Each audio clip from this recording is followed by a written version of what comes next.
Unmute. You good. You were tuned in to episode 38 of the Goodfellas podcast. Yes, I said it, episode 38 of the Goodfellas podcast. It feels so good to be back. We've been gone for about a week or so. As you can see, I got my main man with me, BoxingFirst Vlog, aka the General, aka Blunt, aka Blunt Bayless in the building. What's going on, good brother? And just, blessed, you know what I mean? Never stress. I hope everybody had the good little holiday season that we still kind of into. Everything going well for everybody. It's all good. Let's talk this That's what's boxing, up. baby. Yes, sir. Big shout out to VP Shane. I'm pretty sure he'll be in here in a couple minutes. But we are officially at the end of the year with this boxing year, man. And as far as I'm concerned, outside of a few hiccups, it's been a great year. Like, it's been a really great year for boxing. And we got family in the building already. Willie G's in the building. Say happy holidays, fellas. Happy holidays to you and your family as well. My man L Dub, the plug, is in the building, man. L Dub, you the man, brother. That's all I can say, man. You are the man, for real, for real. Andre Southgate in the building. He said, "What's going on, y'all?" Andre Southgate, big shout out to you, bro. Conrad family in the building, man. So welcome back. We appreciate you, good brother. He said, Andre Southgate, great year for sure. Yeah, it's been a great year of boxing, man. Cannot complain. A few hiccups, a few bumps in the road, a little bullshit here and there. But other than that, really, really good year, man. Really, really good year, man. Off top, this whole week is gonna be dedicated to we giving people their flowers. You know what I'm saying? We're giving people their flowers. It's gonna be an award show all week.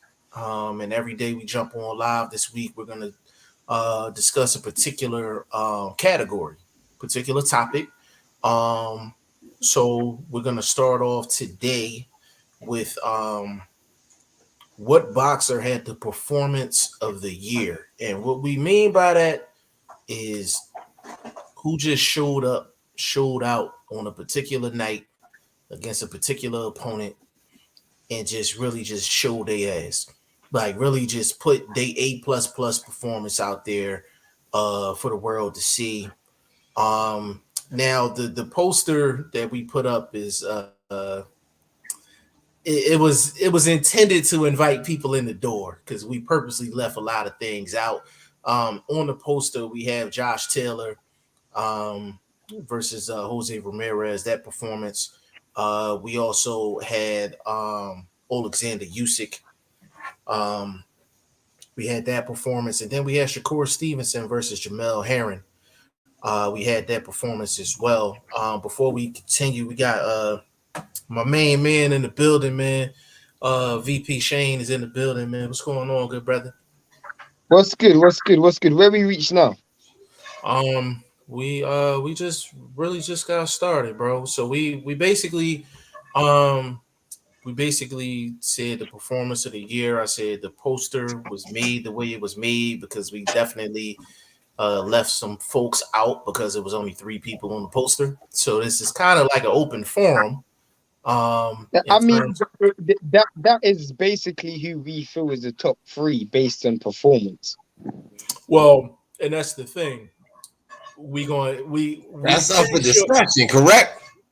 That's still up for discussion. Am I correct? Because let's keep it honest. That was clickbait.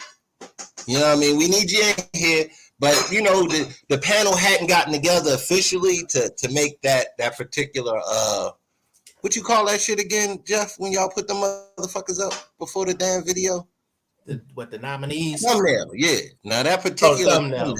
That's how y'all know I'm from a different era.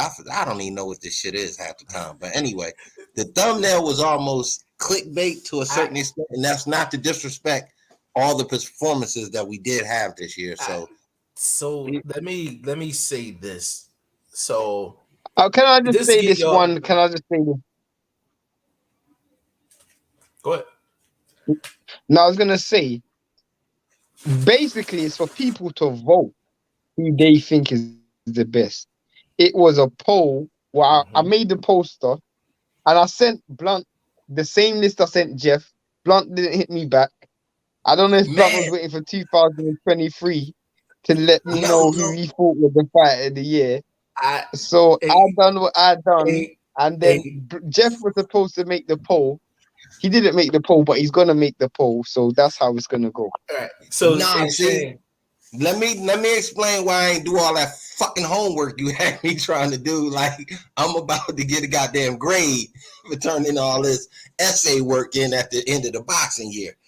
I'm attacking this particular ending boxing season 2021 from a different aspect. And you know how I do on my channel. We work it from angles, different angles. So I'm looking at it from things that probably shouldn't have happened.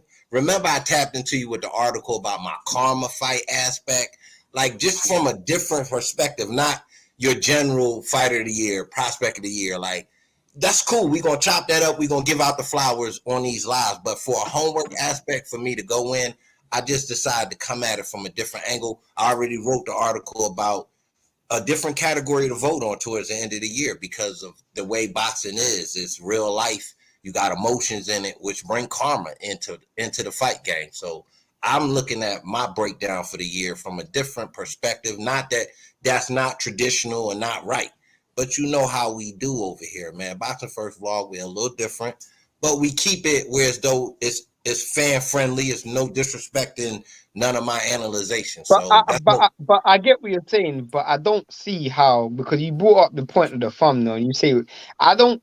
If I'm thinking back and I'm just being honest, those three performances that I brought up, in my opinion, were the three best performances of the year. So let me say this. So Shane, this for the people, he jumped off again, but this for the people that kind of are not privy to the behind the scenes of what goes on, with this channel. So Shane sent the list to me, sent the list of vlogs, was just like, yo, I need the answers to these. All right, Shane, glad you back. So basically, Shane sent the list to me, sent it to vlog. Vlog didn't answer the list. I was like, he's probably gonna answer it on camera. So I was like, fine. So I looked at Shane's list. I said, I have no problem with this list, right? So the reason I didn't have a problem with the list is because it's so many different opinions that's gonna come about with this. It looks like an award show, but it's really a debate that's going to lead to a poll, which is going to lead to us giving out the award. So it's going to be But I a want to nice little know who process. people believe. Then who do I'm people gonna believe? Before we Where get I'm about did to I run it miss down. out? I'm about Shane, to run it down. Shane, we just getting started, so we not saying your list is invalid yet. Let us get there first. Jeff, keep doing what you do, Playboy. All right, so listen. Hold on. Willie G said, think the new year is gonna bring us great boxing. Yeah, it's gonna be hard for this year to top next year to top this year, man. This year was bananas, man. Now Conrad said Usyk easy. He said he has the performance of the year. Willie G said Cambosis has the performance of the year. Conrad, he said clinical performance by Usyk. L Dub. Ooh. Damn, Wood over Kanzu was a good performance. That was a Nah, good one. bro. I don't think that's in my top three though, but Nah, that bro. was a good performance. For sure. Andre Southgate, yeah, Usyk was very impressive against AJ. Wasn't expecting a domination like that. See, as you can see, like just even in beginning comments, we're getting, different ones. English guy, what's going on, good brother? Appreciate you. Conrad Campbell performance was sick too. He got My dropped. man, He I got know. dropped. My man, Rob Acosta in the building too. Big shout out to you, bro. Rob Acosta, Boots is in one of these awards. I can't wait to. I don't know if we're gonna drop that tomorrow or Wednesday, but Please, I tomorrow. did that one. We could do that one. We'll do that one tomorrow. But Please. that one's on purpose too, which is going to spark a What's on whole purpose? another What's on conversation. purpose? What's on purpose? The poster with I ain't put it out yet, but the poster with Boots and Virgil and all them. I'll put it out tonight though. But Rob Acosta, big shout out to you, bro. I seen your post earlier about your strict conditioning. I'm gonna post that on the When are you putting out the gram too. Poll for all of these? After the, well, I don't want to put them all out at the same time. Unless you want me to, I can put them out at the same time if you want. It's hard. It's easier to do a poll on Twitter than it is on Instagram. I know that for a fact. The thing with Twitter is you can't put the pick up in the poll. Like if you put the poll up, it can't be a pick. So I would have to literally type the poll in the like Vlog know what I'm saying. He on Twitter. You know what I'm saying? And then with Instagram, it's the same thing. You literally can't have a poll. What about YouTube? We can do it on YouTube too. So what I can do, I'll drop them all tonight. And then we can just gauge it. But I'll drop it all tonight after the podcast. You in the trap? Who? You me? Yeah. Bro, I'm at home. Oh, okay. I'm at home, but worry about you, young so buck. Be worried about you. I know you be in them streets, baby. There's so much people in my house. It's Christmas, so there's so much people in my house right now. Yeah, wifey in there cooking and shit now. So I Fair enough. Get going on. English guy agreed with L Dub. Would beat the crap out of Ken Zoo. I didn't see that coming. Wasn't Laura Warrington this year? Yeah, that's not performance of the year though, bro. I lost track of time. I feel you, bro. January or February. That was that Wood fight was what, February? I want to say that was February. No, bro. The Wood was like June. April. I think it was April. That was a summertime fight? Bro, that was at fight camp. Oh yeah, well, yeah, that was summer then. Or close to it. Yeah. Conrad said Laura in my top 3. See, this is why I wanted to have the discussion. Laura. Yeah, that's why I wanted to have the discussion. Nah. Willie G makes Cambose's performances even better, even though he got dropped, he still won the fight. English guy impressed by Virgil Ortiz in both his fights. Cambosis was excellent. Conor Benn was good, even against Granados, who fought to survive. My boxing son, Chris G, is in the building. Big shout out to you, bro. He said, I'm trying to go to Virgil Ortiz fight in Texas. When is that? When is that fight? What, January? That's the end of January, I think. I don't know what that is. Big shout out to Robert Costa. English guy, Bud made Porter look ordinary. So can I justify why that was my list? I actually want to hear it. I want to hear it for sure. So when you look at the fights that I put, Usyk versus Joshua, Taylor versus Ramirez, and what's my boy's name? Shakur versus Herring. Mm-hmm. There was a lot at stake, but it was one-sided performances against fights that were supposed to be on the surface at least 50-50 fights at minimum. There were supposed to be fights that were either 50-50 or in the other person's favor. And they were so one-sided in that performance where you look at it and go, that was an outstanding performance. In addition to the fact that they were fighting elite fighters at that weight class. Zhu Can wasn't elite at that weight class. Warrington has never been elite at that weight class, in my opinion. And really and truly, he hit him with a money shot early, and that really changed the fight. A performance is a one-sided fight from the start. Now, I understand Warrington was definitely favorite in that fight, but you have to question how good Warrington was even in the first place. And he got hit with a money shot, and that changed the fight. It wasn't an actual, from round 1 to round 12, just an out-and-out shutout. Like, Taylor put on a clinic, and there was a lot at stake in that fight. There was nothing at stake in the Zhu fight. I'm not in the Zhu fight, in the Warrington fight. Nothing. It was just an ordinary defense. Taylor was a undisputed fight. And then AJ was a unification. Herring was a title fight, but it was Shakur going up against arguably the best at the division at the time.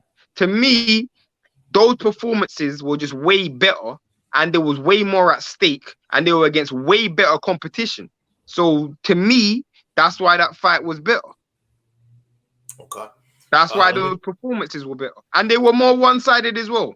Like, I just thought Lara landed a money shot and it was over. Wood was one-sided, but she wasn't an elite fighter. And neither can you look at the fact that when you look at Wood, there was nothing at stake. Like, it's a regular world title. It's not even a full world title. Nothing at stake, bro. Okay.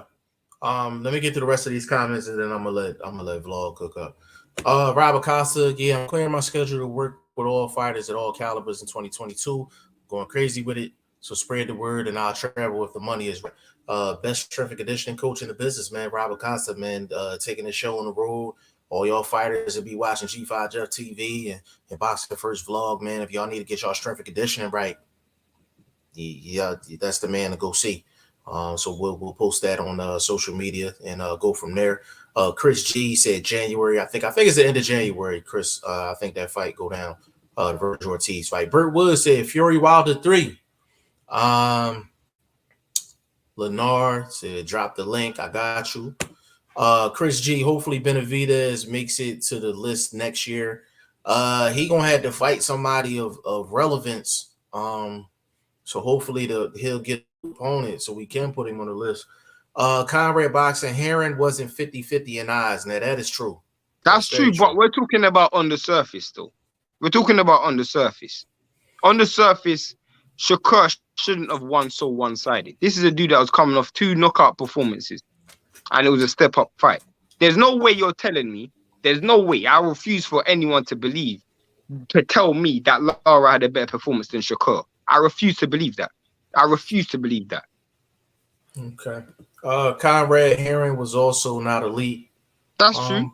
But there was more at stake in that fight than in the Warrington fight. Willie G said another one is Ugas over Pac-Man.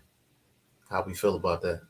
Pac-Man had VADA testing, so that fight was really one-sided from there was VADA testing. Burt Wood, Nonito Donaire versus O'Bali. Mr. 100 Rounds. What's going on, good brother? Miles Williams in the building. Big shout out. He said, hey fellas, checking in. Can't wait for this Eubank versus Williams fight. Did they reschedule that? Did they reschedule that fight? Eubank versus Liam? That fight got postponed. Yeah, did they set a new date yet? No, because there's no fights in January in the UK. Okay, so Miles, we still waiting on a date for that, bro. English guy, Josh Taylor, good shout. I forgot that one. Lenard Thomas said, what's up, G5? What's up with you, bro, man? I'm going to get with you in a minute. English guy, me too, Miles Williams. That will be a great scrap. Yes, sir. That fight January 29th. January 29th. My man, BoxingFirst Vlog on it. No, that fight is Virgil Ortiz. It's not then. No, he's talking about Virgil. He's talking about Virgil. Oh. Talking about Virgil, right, Vlog? No, y'all said Chris Eubank and Liam Williams. No, that's January 29th. It's not. Rescheduled for January 29th. Sky Sports. It's gonna get changed. The British Boxing Board of Control is banning all boxing in January because of COVID. Well, it's the end, so they gotta lift that shit for a bag. Everybody about the bag, man. That's the latest. That's what I got. So I'm just passing the news along. That's all. Okay. But anyway, can I get into this? I mean, everybody been shooting. Let me get in, man. I'm just running. Let me run through these last few, and you got the floor, bro. You got the floor. Chris G, I accidentally muted someone. Who the hell you mute? My phone cracked and it's acting crazy. English guy laughing. He said they said something against Benavidez, didn't they? Probably did, and that's why Chris G muted him. That's how Chris G gets down. But BoxingFirst Vlog, you have the floor, my good brother. Go ahead and cook up. Man, I heard some good names in the chat. I hear Shane doing what it do, and a lot of respect for this particular list and the thumbnail in general. Still, I think it's a little clickbait just so we can get it chopped up and going. But performance of the year, and I seen it twice from this dude. I'm not hearing nothing about Devin Haney. I'm not hearing nothing about that. Hottest name at 135 right now. There was Hottest name. nothing at stake in those fights, bro. That does not take away from the performance. Well, That's it what the does. key. The key does. is performance. Isn't the key word is performance? Am I correct? Yeah, but you're Exactly. fighting an ordinary opponent, so there's nothing to it. Fighting an ordinary opponent. So then you could say Jamal Herring was an ordinary opponent based on the way Shakur Stevenson He was the treated champion, so he can't be. But based on how he looked in the fight, did he not look ordinary? Yeah, but we're talking about before the fact. We're not talking about after the fact. Okay, so before the two performances by Devin Haney, he went in with solid veterans and put on a showcase from round 1 to round 12. So we said that the argument is performance, not what was at stake, not who got the biggest bag. What performance was better than Shakur versus Herring? Linares. Where was the Linares stoppage? actually put up a fight. Where was the stoppage? Still got outboxed. Where was the stoppage? There was a who? Where was the stoppage? The stoppage was in. They should have stopped it because he outboxed him from round 1 to round 12. But he almost got knocked down. No, he almost got knocked down. Did he get knocked out? So you're not getting credit. So in your performance, if you're tested and you overcome that test, does that not account as part of your performance? Prevention is better than cure. Okay. Prevention is better than cure. You can't. Prevention is better than cure, bro. You can't win with this guy. Prevention is better than cure, bro. Prevention is better than cure. I'd rather prevent getting hit than get hit and then cure the fact that. Did he get hit like that repeatedly, or was it a one-time thing? Did Shakur get hit at all? Again, if the dude is not putting up an effort, what do you expect? He's not going to get hit. There was no effort from Herring that night. So the performance from Shakur is skewed. You understand what I'm saying? It's skewed because he didn't do that against somebody that was actually coming forth to win, trying to win. I think that was more down to Shakur. Let me be honest. I can't even say Herring was fighting to survive. I can't even. I think that was more down to what Shakur was doing, bro. Devin went in there with two dudes who. So again, what you just said, it was about what Shakur did. So back to the key of the argument: performance. The performances by Devin Haney wasn't flawless. Shakur's performance was flawless. You can't find a flaw in Shakur's performance, bro. Yeah, the flaw was in the opponent. What are you talking about? The flaw was in the opponent. What are you talking about, bro? Come on, little homie. What did Shakur do wrong? Right now. What did Shakur do wrong? What did Shakur do wrong? He fought a guy that wasn't trying to fight. That's what he did. That's what he did. That's what he didn't do wrong. So you telling me that Haney's performances weren't flawless? So he did nothing wrong against Jojo Diaz, or nor did he do anything wrong against Linares. He did do something wrong. Took that punch and stole to the corner. Got his legs right and came and boxed. Excellent. He failed to get the stoppage. That's what he done wrong. Oh my God, bro. So in performance, now we adding word must have knockout. Now we adding a little. When the dude almost knocked you on your face, the dude almost knocked this dude down, bro. He almost knocked him down. He didn't even hurt him once. Not one time did he hurt him. He didn't even hurt him once, bro. The dude said it was like fighting a toddler. That's what he said. Can I be the Jack Reese in this and send y'all to your respective corners so I can get in the comment section real quick? Go ahead. Okay with you guys. All right, go to your respective corners, get your water and all that. Let me get in the comment section real quick. Kiki in the building. What's going on with you, Kiki? English said you muted Conrad, you melon. My man Clarence McLean in the building. What's going on, bro? Yo, I missed your call, man. I gotta call you. I'm gonna hit your phone, or I ain't hitting no IG, man. I'm hitting your line. Blaze Philly 215 in the building, man. He said, "What's good, fellas?" Hey, Shane, man. I lost in the quarterfinals of the football league, man. So that sucks. But I'm in the finals in another league, so I got potentially 1,500 coming my way, baby. So I just got to win this week. Chris G on accident. I swear I wasn't going on. Conrad, shame on you, Chris. I thought we were cool. Kiki said, "What did I walk into?" The usual. These two arguing. Blaze Philly laughing. Conrad laughing. Chris, yeah, you got called a melon, bro. Conrad said, "What up, Kiki?" Blaze Philly said, "These two always going at it." Yeah, they definitely always be going at it. Kiki, Conrad, boxing. Hold on, run through these. Kiki laughing. I panicked when I saw Conrad got hit by me. Hey man, stop! Don't mess around with family, Chris. Man, don't do that. Lenard, yeah, we definitely chopping it up. I'm gonna let these two get finished arguing, then bring you in. Miles Williams, well put. We'll put it this way: he ain't ready for Tank, Shakur, or Haney. I'm trying to think who you talking about, bro? Who you talking about? He said, Blaze said, as soon as I saw you doing the video, all I hear is BoxingFirst screaming in my ear with my AirPods. I can't win with this guy. Kiki laughing. Burt Wood, BoxingFirst Vlog, you're right. Heron was not there to fight. Looked odd to me. Conrad, the podcast is already on fire. Yeah, I listen. He said, I got in with Jeff screaming in my ear. I haven't screamed all show. I've been calm today. Blaze Philly, he didn't just lose. Let's be real. Nah, I could have had all my best players in there and I still would have lost. I don't know what that is, but big shout out to you. Big shout out to you. Miles said, I meant to say Tank beats Shakur and Haney easy.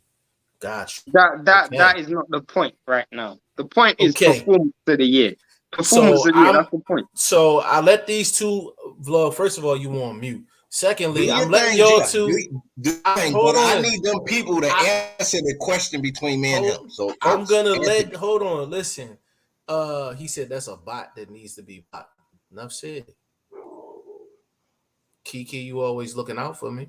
I'm gonna let these two out of their respective corners, and we gonna go round two and vlog. You want to get it? You want to kick it back off? It's simple, bro. When you talking what happened in 2021, it's a simple question. I'm sure everybody has a couple guys that they can still throw in here. We can throw what Loma did in here. You understand what I'm talking about? It's a few other guys. But when I hear the word performance and I think about 2021, all I can think is Devin Haney pitching 2 12-round shutouts, bro.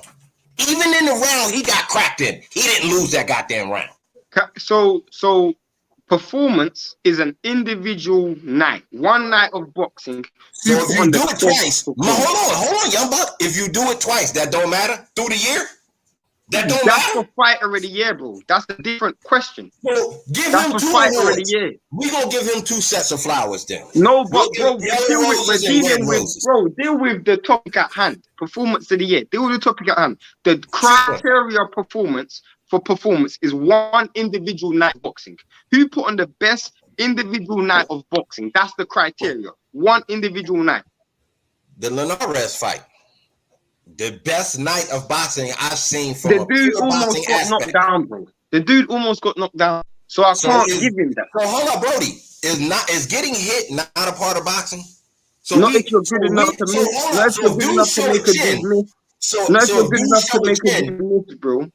And Linares is the dude who got knocked out in one round the fight before, bro. He got knocked out in one round the fight before, and you couldn't even hurt him once.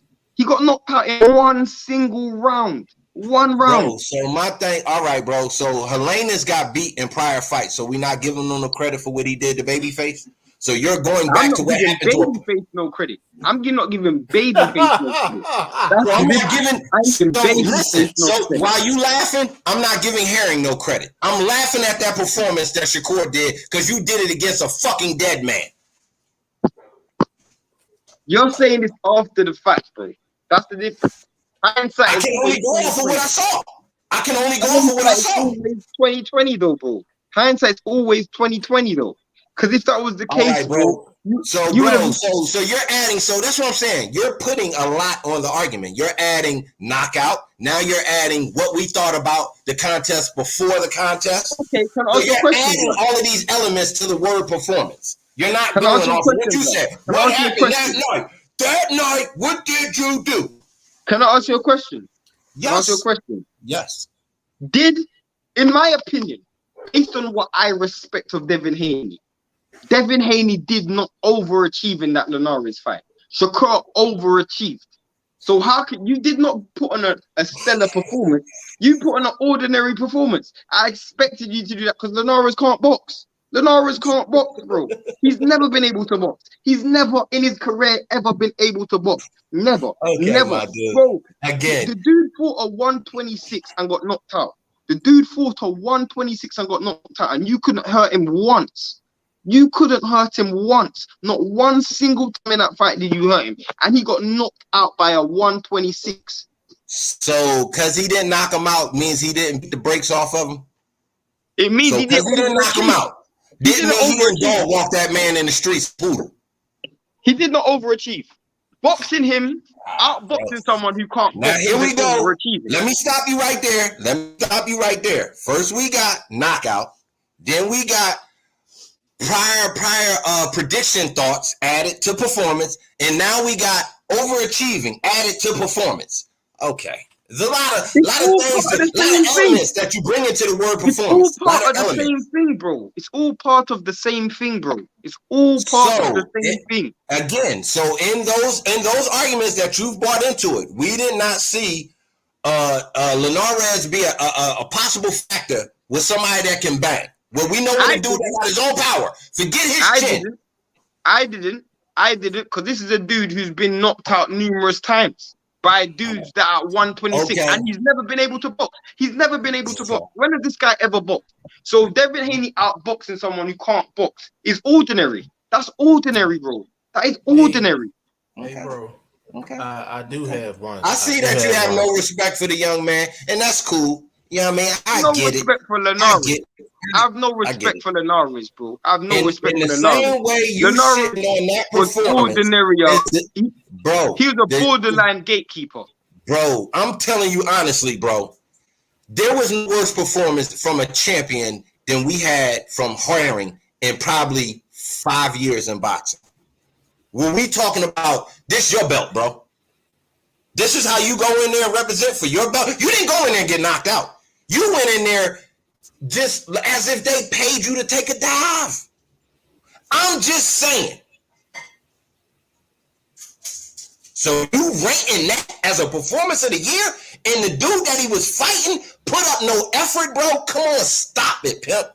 Stop it, pimp. Stop it. And you sitting on Linares as if he is not a gatekeeper. And then a gatekeeper got dog walked by a potential future champion, potential unified champion. You just said it.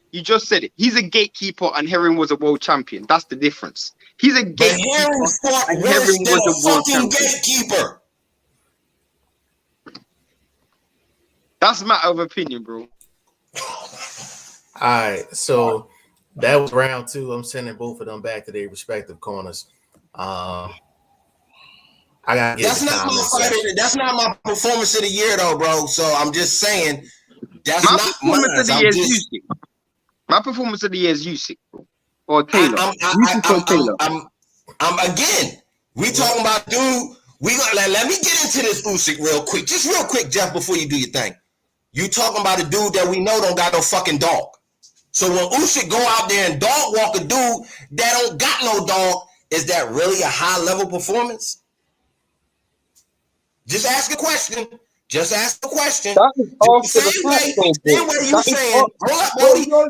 you saying that Herring was a champion. You're using hindsight, AJ, and he went out there and fought like nigga, like you knew you had a rematch in the back pocket. You're using hindsight.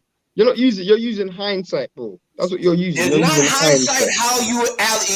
not hindsight how you evaluate a performance and how we look at performances from the year. We have to go hindsight. We have to go back to what we saw. Hindsight, what we saw already. Sight. Remember the word. Just go to the comments. Go to the comments. I'm killing. I'm murdering him, bro. Listen, that was round 2. I'm gonna let them go back to their respective corners. I gotta get in the comment section real quick before I get out of control. And then I want to give my man Lennar and a joint too. Conrad, they said agree English. Kiki 100. English guy, Haney had a good win, but Linares made. Hold on. Him do a funny dance. No, he definitely did the grand pop Bro. What is with this not giving credit for having a solid chin? What is this not giving credit for being able to take a fucking punch? This is boxing, bro. You're going to get fucking hit, bro. Come on, people, stop this acting like nobody's supposed to get shook. Come on, bro. If you get shook and you overcome it, bro, that's where you getting your credit at, bro. Vlog. I tell you all the time, two things can be right? Everything you said is correct, but we can't deny the fact that he did the grand pop dance to the corner. But you're correct, though. He still won that round. Listen, Vlog, I agree, but he's made one statement. He said he made him do a funny dance. That is a fact. There's no getting around that. But what you said is a fact as well. Is that not a fact? You right. Y'all right. Keep going through the comments. Keep going through the comments. Keep going. I'm trying to. You getting pummeled because you looking for support because you're getting pummeled. That's what it is. But the truth is, bro, I realize you're making decisions based off emotion and not actual logic. So I just want to get through the comments. Wait a minute. I ain't let y'all out your corners yet. Hold on, man. Wait a minute. Wait a minute. Chris G, I meant in the past I got in with you going off. Oh, you talking about that one? Yeah, I know which one you talking about. Miles Williams, Fury beating Wilder has to be performance of the year. Hell no. Hold on, Shane. Hold on. You can't say for me to get through the comments, and you don't let me get through the comments. Let me get through them. We can address that in a minute. Andre Southgate, I hope a big fight happens with Tank in 2022 against a high opposition. That Wilder Fury fight has to be fight of the year. Great fight. That's a different category. Different category. But we're gonna get to that this week for sure. Conrad boxing. Linares had the foot speed of an elder duck. Damn. Damn. Boxing Learner in the building. Big shout out to you, bro. He said Jorge Linares was out of his prime. Conrad, heavyweight delivered this year for sure. Best year for the division in a long time. He's talking about heavyweight. Willie G said Haney had a good year, but I expected that from him. I'm gonna let you respond to that. Give me a second. My man Adrian, what's going on, good brother? Good to see you up in the building. Willie G said, "Ding, ding, ding." I got to schedule. This is at least a 3-round fight between these two. Conrad agreed. Miles said Haney was looking for the knockout that fight, but had no power. I'm gonna let Vlog respond to that as well. English guy, Linares has a lot of miles on the clock. Yes, he does. Willie G, I agree with Vlog. Now, if he beats Tyson Fury that, now hold on, Shane. Wait a minute. I agree with Vlog now. If he beats Tyson Fury like that, now that's a great performance. Can I say one thing? Just one thing. Go ahead. All I want to say is this is why I know boxing is so biased, because it's always, why does Usyk have to beat Fury? But why does he not say, oh, Devin Haney has to beat Loma like that, or Devin Haney has to beat Teofimo Lopez or Tank like that?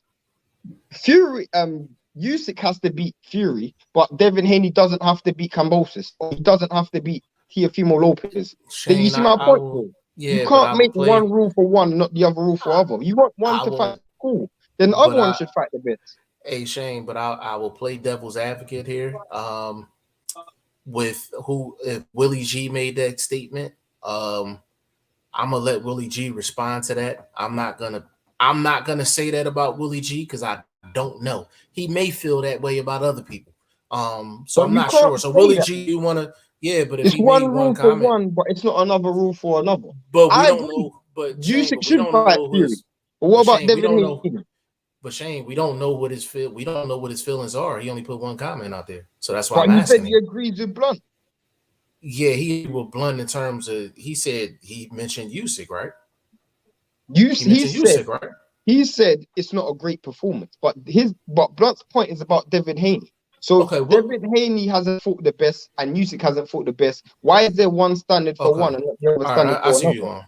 Hey, Willie G, if you want to respond to that, come back in. Come back in and respond to that. Burt Wood, Linares did not fight Haney like he did Loma. No, that's a fact.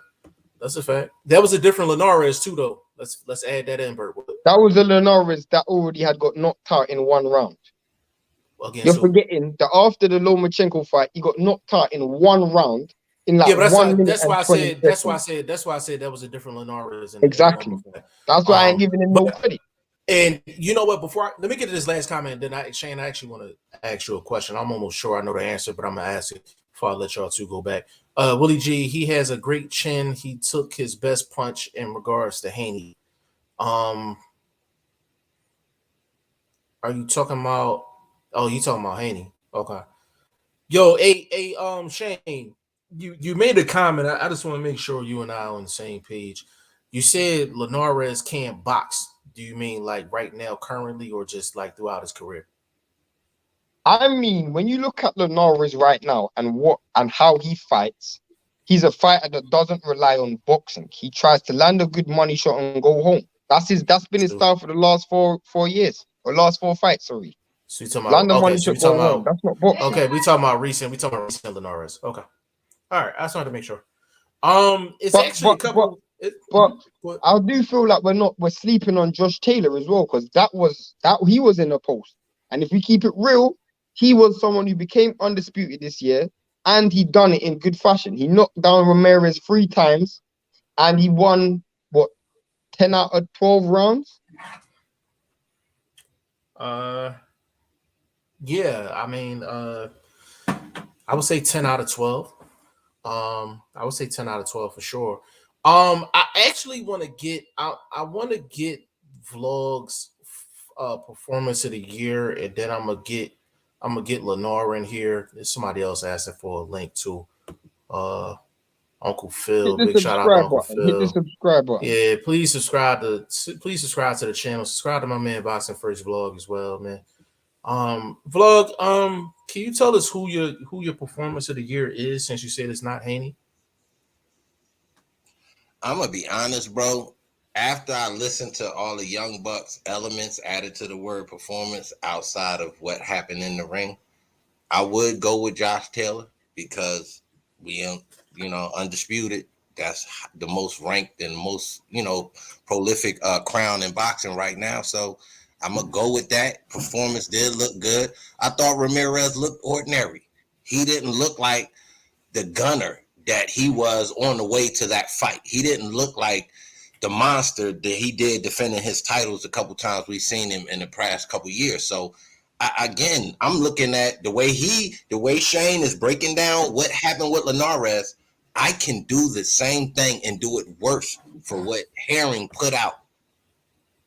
And for you saying that Linares had nothing on the line, there was no factors in that fight. Fuck them. Herring had lineage. He had history. He had, you know what I'm saying? He got bigger fights on the line. There's a bigger bag on the line if you beat this young buck like this.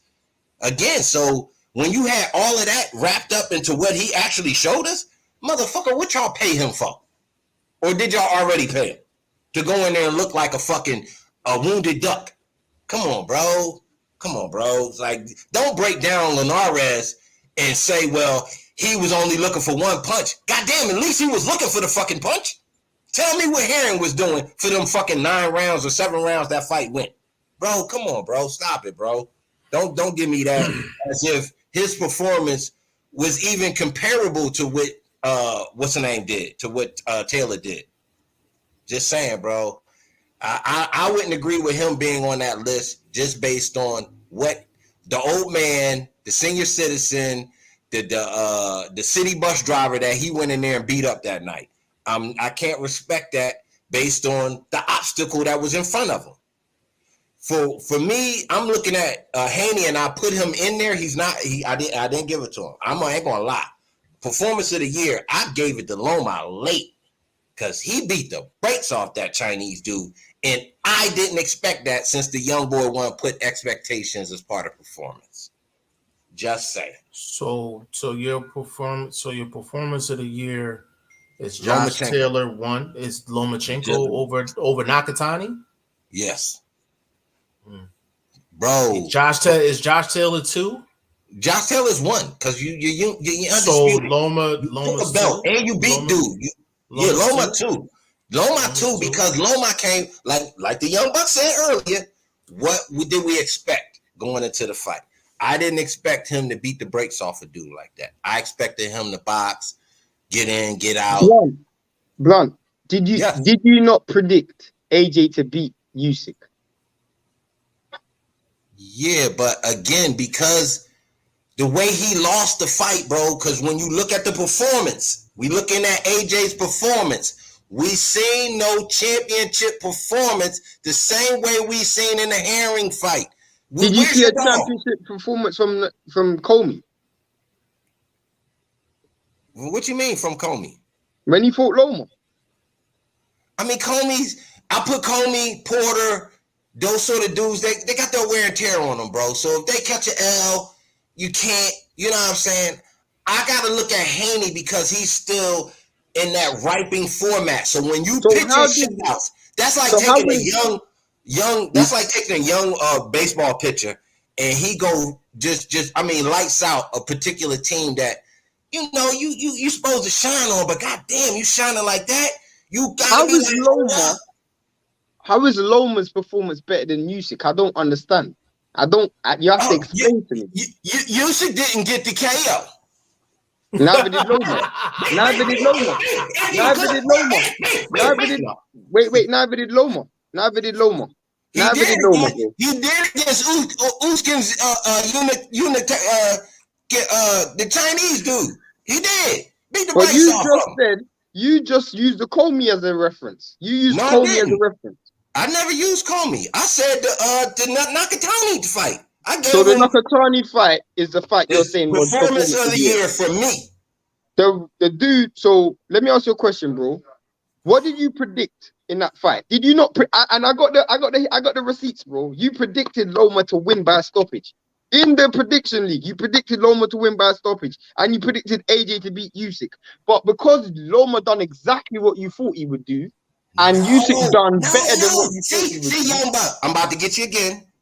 Loma did what was expected, but the way he did it, the actual performance, the actual play, the way you go out there and act, and all of that, everything can be written up great. The whole background could be all great. Unless you actually go out there and perform and make all of that part of it, then again, I can go. My expectations, again, I'm giving you credit. You put expectations as part of performance. Okay, boom. Then I'm putting my guy in there using the elements of performance that you brought to the table. Can I say this before? Murder game, baby. Hold on. Let me say this before I get my guy up in here. Who is this? It's my man Lennar, but I don't see no picture. I don't trust that, man. That's a bot. Get him out of here. Nah, that's me, man. Hey, man. Listen, let me get this out the way real quick. It's funny listening to these two because they both use my tactics to try to get to the other person. They throwing ditches out. I'm proud of both of them, because they both tried it for sure. You know what? Vlog. How? That's actually a good question. How do you justify Loma and Nakatani over Usyk and AJ? How do you personally kind of validate that? Because that's kind of hard to validate. Nakatani actually came to fight. He just got the brakes beat off of him, bro. But Nakatani is nowhere near even remotely close to the level of ability. So even an unmotivated AJ is so much better than a motivated Nakatani. Did we see a motivated AJ? But even an unmotivated AJ is so much better than Nakatani. Did we see an unmotivated AJ? Yeah, we did. So, again, when we finished the word and finished answering the question of performance, we seen a motivated Nakatani, and he still got the fucking boots kicked off. Because he's rubbish. He's rubbish. That's why he's absolute trash. AJ is rubbish. AJ is rubbish. AJ is You a say unified this. champion, bro. Do you not say this? Do you not say he has no heart? He is the Lion King at birth. Yeah, He that's baby a fact. Simba. Don't you say That's that a all fact. the time? That's So a when fact. you're in, But when you're in, hold even up. So when you're Simba, in a fight and you're going up against a smaller guy and you don't show no dog, come on, bro. That's disrespect to a big man. That's disrespect to being a big man. but even an unmotivated, no heart AJ is way more accomplished, has way more ability than Nakatani. Nakatani's known for losing. He's All right, known for losing. now hold up. I didn't hear that earlier. Now we got another element to performance accomplishments. Bro, So y'all hearing all these elements that the young buck added to the argument. I'm just remembering. Do not Young make buck, it I'm seem like taking Nakatani is a a good verbal fighter. picture of your words. That's all I'm doing right now. I'm not arguing against your Nakatani words. is a C-level fighter. He's a C at best. Bro, At best. I'm not, bro. C-level fighter at best. Let the folks in the picture, let the folks in the chat get a grasp, because you're talking fast and you're trying to fast talk us to win the argument. I got you. A new element to the performance aspect in the performance discussion that we having is prior accomplishments. Okay. Moving on. Bro, That's it's all about I wanted to get straight. You brought up the fact that Heron's ability. You brought up Heron's ability, and I'm bringing up Nakatani's ability, and his ability is trash. He's absolutely trash. Jeff. Now he trying to steer. Now you go. I said you added accomplishments. That is what you put in your argument that you had for the last minute and a half. Ability, bro. To judge his ability. I'm using how else am I going to judge Nakatani's ability? He's a poor fighter, bro. He's a trash fighter. He's a trash fighter, and he beat a trash fighter. That's fine. So hold up. So now, if you don't have any accomplishments, that means you garbage. If you're a trash fighter, that means you're garbage. Yes. He said, "Now I'm confused. You're swerving. You know what they do over here? Hey, let me tell you what they do to you over here. They pull you over and they be like, "Young buck, you been out here drinking? Because you all over the place. You all over the place, bro. There's sobriety test in this young buck right now. Off the dome, you can't name 7 fighters at heavyweight better than AJ. I can name 7 fighters at lightweight better than Nakatani. Everybody in the chat agree at the heavyweight is probably not the best division in boxing and not the stackest division in boxing. It's deeper than 135. It's deeper than 135, bro. No, you goddamn, you done lost your goddamn mind. You done bumped your goddamn head. 135 is so deep right now. These dudes don't even want to fight each other. 135 so deep they don't even want to fight each other. Name me 30 fighters at 135. I can name you 50 heavyweights right now. Name me 30 fighters at 135. Lennar and Blunt. 30 fighters at 135. Why do you have to no box rec, no nothing. Go ahead. Name me 30 fighters. Why do you have to name 30 fighters? I look like a goddamn Rolodex mentally. I'm saying, I'm 30 fighters. That doesn't make any sense. There's not that many fighters, good fighters in division, not 30. So why are you I can name you 30 heavyweights. I can name you 30 heavyweights, bro. Elite heavyweights, bro? What are you talking about? You're killing yourself right now. Let the young buck speak. Young buck, Jeff, Kenny had a flow, Jeff. I don't know. Shane is killing me. I'm lost. Ladar, hold on. Let me get in the comments real quick. Uncle Phil said, "Is there a link?" I mean, if you hit that subscribe button, I'll definitely send you a link. We'll definitely have no problem with that. Yes, sir. What's the deepest division? What's deeper, heavyweight or lightweight? No, heavyweight got more people. Heavyweight's deeper. Thank you. That's what I want to know. Hold up. Are we talking deeper as in competition, as in bodies? Or are we talking deeper as in upper echelon B rank fighters? No, I'm not. I'm not talking. I'm talking just names. It's deep. I'm just talking deep, just names. I'm not talking about upper echelon and none of that. Names. Me personally, no. That's debatable. I'm talking names. Just names. Just raw names. I don't think I'm just answering his question. I'm just answering his question, bro. Yes. Bro, that's not true, bro. We got Emmanuel Tagu bro, stop it, bro. There's nobody at heavyweight doing what he doing right now on no run that he on. What are you talking about, bro?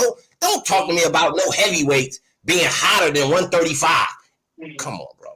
that wasn't the question he asked me. In terms I of didn't ask that question. He didn't ask me that question. I was answering the question he asked me, bro. I said I don't want names, you to bro. jump on me Is today. there more names at heavyweight than 135? That's what I brought up. It's a simple question. No, there's not. Fair Okay, enough, all right. Listen, let me get in these comments real quick. I'm gonna let Lenore cook, and then Uncle Phil, I'm gonna send you. Are you on Instagram? Because I don't want to put this link out to everybody.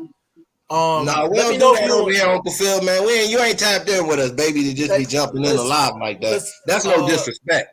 Let's if you subscribed and you want Instagram or Twitter, hit me up on either one of them because I don't want to put it in. I don't want to put it in the chat and just have everybody in here. So if Uncle Phil, you listening, if you could do that for me, that'd be perfect.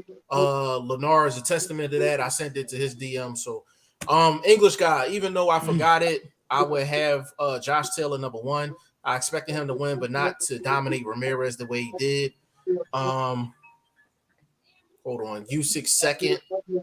And Uncle Phil, he said, okay, hey bro, if you subscribed and you got an Instagram or Twitter, let me know so I can privately send it to you. Adrian and Taylor Ramirez was a 50-50 going into the fight in most people's eyes, and the way Taylor handled Ramirez was impressive.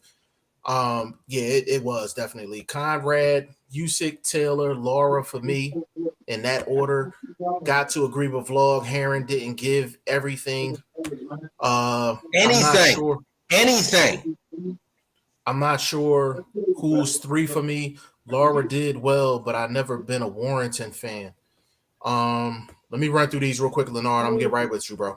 Yo, who that in the background, yo? At my house, that's wifey. That might be you. All right. English guy said Heron was just totally outclassed. Willie G, performance of the year. I mean, Usyk not on my list because I expected him to win. Wow. Joshua is hot and cold. You never know what you're going to get. Doesn't matter the fighter. I look at opposition also, and I'm assuming he said performance. Yep. English guy. Quick one. Yes, sir. So yes, sir. That sounds like, one of our family members that doesn't use the element of expectation when they rate performance. So the elements that Shane are adding on, everybody, I guess, is not using that. That's all I wanted to say. Everybody's using hindsight, bro. I didn't see nobody put no money on Usyk. So I don't know. All this talk about they expected AJ to win or Usyk to win is all hindsight, bro. Because even Blunt himself picked AJ to win. So this is all a load of rubbish that I'm hearing right now. But keep going, bro. That's what I'm saying. I'm not saying that me believing in AJ. First of all, I'm gonna tell you why I'm believing AJ. Motherfucker, he wearing the same suit I'm wearing. So I'd be an idiot to go out there and spit on a motherfucker that's looking just like me in these streets. But at the same time, the performance it's terrible. It was terrible, bro. And then Usyk not knocking him out was probably even worse. Because you should have knocked this dude out. He was looking like one of them old dudes at the Walmart that greet you. Hey, Vlog, come on, bro. Let me get through the rest of these, bro. Yo. English guy said, I can see that. I expect Usyk to beat AJ, but not as dominant as that. Willie That's another lie right there, but continue. I'm not biased. I'm a boxing fan. I give everybody their flowers. Understood. English, I knew he was going to outwork him. English, Nakatani isn't the best boxer. He's just hard as nails. Willie G, yeah, Heron wasn't motivated. Conrad boxing. English guy, do you think he would have done significantly better if he'd been motivated? I don't. The skill gap was just too big. My man, Padman McGriff in the building. Big shout out to you, big bro. English guy, laughing at the Walmart greeter. English guy, Merry Christmas. Hey man, happy holidays to you. Willie G says Shane is bugging. Let me hold on, Shane. Wait a minute. Hold on. Conrad Boxing said Merry Christmas, Padman. Andre Southgate, yeah, Taylor is good, no doubt. But I still think Usyk with the dominant performance in AJ's backyard has to be the best performance of the year. English guy. In his backyard. It was only the ropes holding AJ up at the end. Hold up. Another element to Shane's performance. I didn't bring it up. I didn't bring it up. I just responded. I didn't bring it up. It sounds like you want to add it to your element tree Bro, performance. This dude put out a shutout in front of 60,000 fans. I'm just saying. This sounds like another element. That's 60,000 fans against him, and he put out a shutout. I got 3 more. Let me get through these. He even celebrated the fact he didn't get knocked out. Willie G, heavyweight is not more stacked than 135. Miles Williams, AJ just needs to be more aggressive in his next fight. He needs to channel his inner Mike Tyson. That is hilarious. Willie G, god damn. Kambosos, Lomachenko, Davis, Haney, Lopez, Garcia, Diaz, Linares, Comey. All right, let me go. Oh, wait. 1 second. AJ, Fury, Wilder, Dylan White, Hergovich, Yoka, Joe Joyce, Danny Dubois. We can keep going. Even Luis Ortiz. What's it called? Charles Martin. You better name 50 because you interrupted my comment thing to do this. No, I'm gonna keep. You better run them off the top. You better run them off the top. I'm gonna keep going, bro.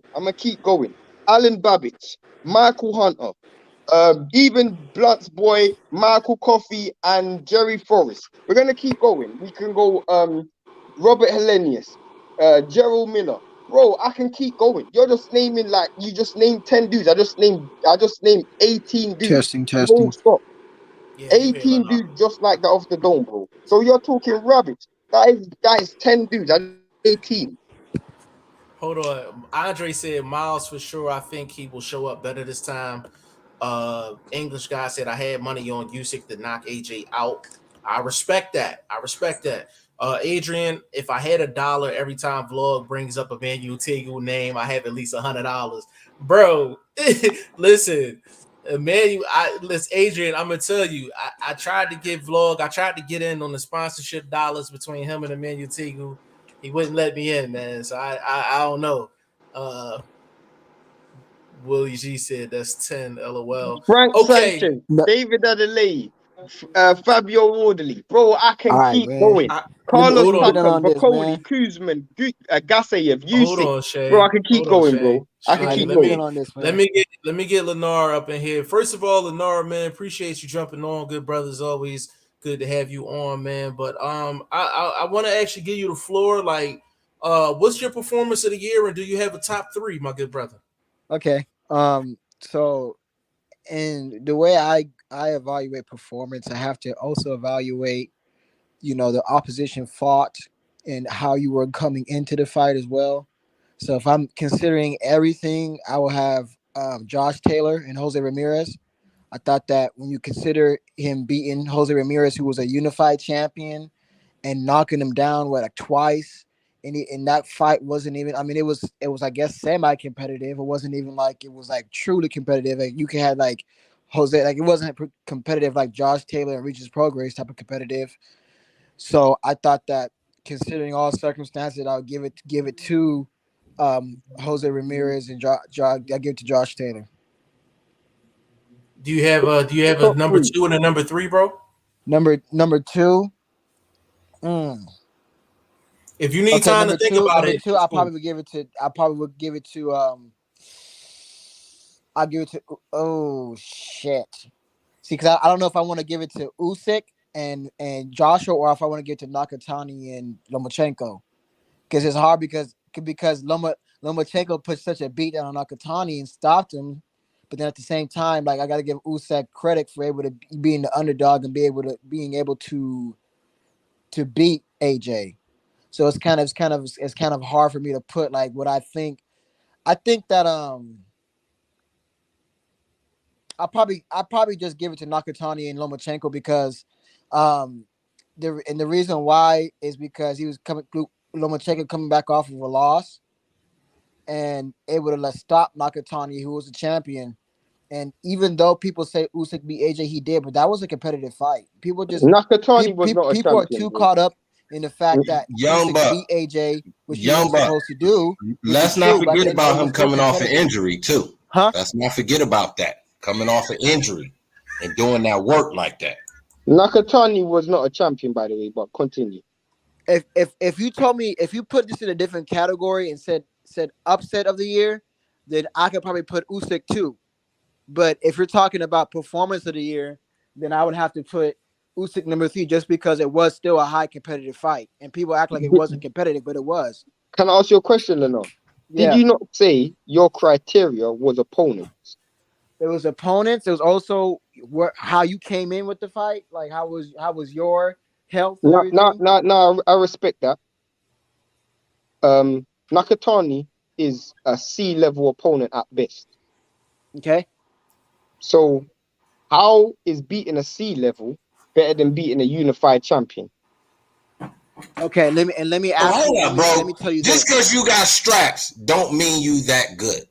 Canelo got straps, and he just showed us he's not that freaking good. When you think about it, bro. Anthony Joshua and Usyk being competitive, Nakatani and Lomachenko was not. And you're talking about Lomachenko, who stopped him and dominated him. It wasn't even close. He blew him out the water. But he was fighting not a good fighter. So it's easy to do that against not a good fighter. He fighting a bigger man. He fighting a man that had the ability to keep the fight on the outside. So he put on a performance that was, and he coming off an injury repairment. So him going in there and letting things go what puts that fight over the edge for me is because Lomachenko was coming off of a loss. Is AJ not bigger than you? Is AJ not bigger than you? He only lost that fight because his shoulder was fucked up. He didn't want to swing it the whole fight, so he waited and reserved the shoulder till the things was hitting. Second half of the fight, I got to get going, and actually that fight was probably a draw. AJ, and this is your AJ is way bigger, way heavier. You, by your criteria, bro, Usyk is a cruiserweight. You just said Tyson Fury came in. It should be 2 different weight classes. He came in and fought someone who was significantly bigger than him. The same criteria you said Nakatani can fight on the outside and he's bigger. The same thing with AJ, bro. AJ is so much bigger than... The difference between AJ and Usyk is not the difference between Nakatani and Loma, bro. The difference between AJ and Usyk... Let me use an analogy for you, bro. There's a such thing called being a little big brother. That's basically how Usyk fought. If you ever seen ATL and that fool T.I. paid the big brother, but he was actually the littler guy, that is basically how AJ fought. He fought like he was the littler guy. I'm just trying to get the distance. Whoop-de-whoop. He also fought like he knew he had a rematch clause. So he fought like he didn't have no natural dog. He did not put on a good performance, so I have to downgrade what Usyk did. Usyk did get bigger. You act like Usyk came in at cruiserweight. Oh, coming in at 212. You know how Nakatani fought? Nakatani fought like a bum. That's how Nakatani fought like he had some fucking heart. The same way Linares fought. Like, I got a little heart. I'm going to keep going. I'm going to keep... No head movement, no jab. No, nothing. That's how we fought. No foot movement, no head movement, no jab, no defense, no offense. That's how we fought. Your boy Loma didn't give him a chance to even think about doing none of this shit. He was in his ass for round 1 till he stopped the fight. Usyk, bro. Neither did Usyk on AJ. Bro. The dude put on the 9-3 against a dude who's a unified champion, bro. 9-3. That's a stretch. 9-3. Bro, I can't say that, man. 9-3, 8-4 at best. 8-4 not on 9-3. I can't give you 9-3. Yo, answer me a question. Answer me a question real quick. Can you say 9-3 in Linares fight? Can you say 10-2 or can you say 12-zip? But we're talking about a dude who got knocked out in 1 round. He got knocked out in 1 round, This is not the same fucking fight, bro. AJ lost against Ruiz. So you're saying that Usyk beat him is oh my God, world breaking? He also beat Klitschko. He also knocked out Klitschko. So what's your point, bro? All right, bro. So you're not answering my question. You just brought up the fact that Linares lost the fight. Granted, he lost the fight. We talking about Haney's performance. You keep talking about what happened to Linares a fight I'm talking about level of opponent, bro. The opponent was trash, just like Loma was fighting a trash opponent. Nakatani was trash, bro. As Adrian said, he went life and death with Verdejo. He went life and death with Verdejo in the fight before, bro. And Lomachenko and Linares got knocked out in the first round. So we're talking about a level of opponent. These opponents were trash. They were trash opponents. Trash, trash, trash. Absolutely trash. You never make me believe that they're not trash. They're not top 5. They're not top 7. They're trash. Okay, I got you. You right. You right. Hey, Usyk had the best performance of the year. No, just Taylor did. Haney is trash. His performance was trash. He pitching shutouts. You just said 8-4. So how is that a good performance? That's a questionable performance. That means you might have another 2 rounds that could make it a draw fight on a real neutral scorecard. See, what you are is the adopted son to Usyk, and he don't know. he just don't know you put the paperwork in. Jeff, can I ask you a question, Jeff? Jeff, can I ask you a question? Jeff, I'm sorry, I wasn't expecting that, yo. Jeff, can I ask you a question? Go ahead. Did me and you, Jeff, not watch Bivol put a shutout against Salamov? He literally won every second of every round. Am I going to give him credit? No, because Salamov isn't a good fighter. That's why, bro. The level of opponent, I can say, oh, he put out a shutout. He won every second. He didn't even get hit in that fight. You can't even bring Bivol up because he should have stopped that bum. And I had the boy on the underdog card, but that's just another money. I be chasing money, so I put the little underdog card. But I put Salamov on there because he's supposed to have a few hands himself. But your boy Bivol is garbage. He is like Ugas. He don't have no punch arsenal, bro. Neither does Devin Haney, but he couldn't stop him. Bro, you're talking the same thing about him. Haney don't have a punch arsenal? Man, you done bumped your goddamn head. Man, wait. Where's his mute? I need his mute button. Wait. Let me explain my point. The same criteria that you use for Devin Haney is the same thing I use for Bivol. He got a shutout, but he didn't get a stoppage. So it's the same thing, bro. It's the same thing. He fought a bum opponent, so did Bivol, bro. They both fought bum opponents. G5, what was your performance of the year? I'm gonna actually get to that in a second. Leonard, let me get through these comments real quick, bro. And then I actually got a question for you and Vlog, and I want Shane to stay out of it because I'm asking this question. Yeah, give me a second. Let me run through these comments real quick, bro. Bert Woods said, Shane, you're naming bums. Come on now. He's talking about you was naming them heavyweights. I was just naming names. I didn't say ability, bro.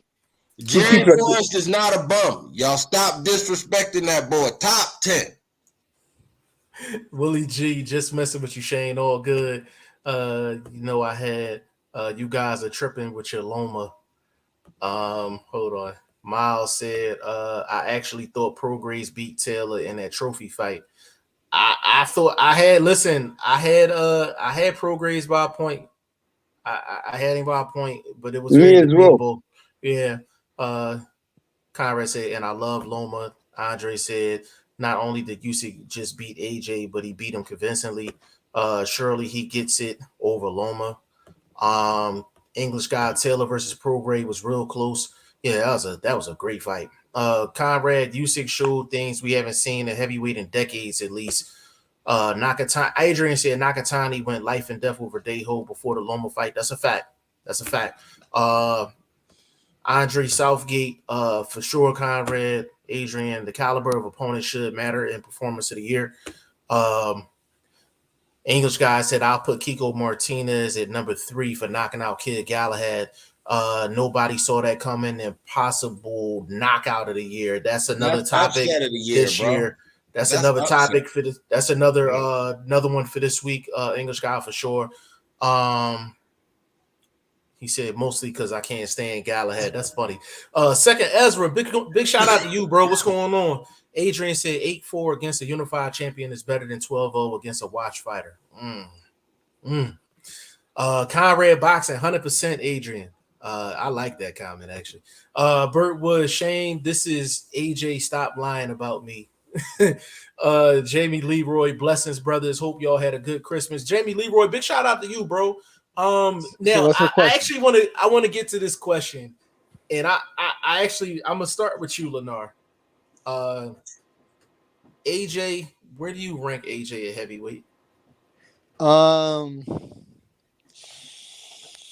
Like okay. Are you saying like would I rate him what he could possibly do in the future? Like in his rematch with Usyk, could he beat him? And then can I rank it after that, or as of right now?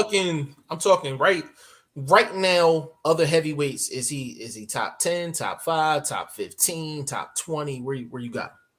I think he's 3 or 4. I think So that you got him in the top 5. Huh? Yeah, I You put got him him in in the top top 5. I put him in top top 5? 5. Okay. Yeah, I put him Fair in top enough. 5. Vlog, go ahead. Okay. He already know where I'm going. Go ahead, Vlog. I'm gonna be brutally honest. Okay. This is how I answer your question. Wherever you got babyface Kalnacki is where you should rank AJ. Woo! Come on, man. That's a little bit. That's a little harsh right there. That's the liquor Beg your talking. pardon. Hold up. First of all, Shane, he wasn't even talking to you. Mute yourself. You ain't in this. Second of all, that's my guy, and I'm being brutally honest. Babyface may beat the brakes off that motherfucker because your boy ain't got no dog. So as a heavyweight, if you don't got no dog, I can't put you on my top 10. If you ain't got no killer in you. So where do Beg your pardon? Where do you have him? I got him outside the top 10. I got him outside. Okay. So 11. So he's between 10 and 15 in your book. 10B. Okay. And Lenar Can I has ask you a question, Jeff? Can I ask Blunt a question? 3 and 5, yeah. Can I ask Blunt a question? Me? Are you asking me or Blunt? I'm gonna ask Blunt a question. Okay, go ahead. Where do you rank Parker and Dylan White? Those guys, Parker just earned his way in my top 10. To me, that's a dog.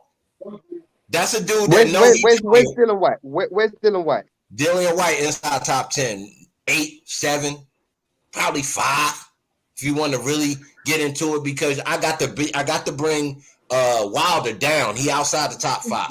Back-to-back bad. So who's in your top 5? Who's in your top 5? Just out of curiosity. I got Joe Joyce.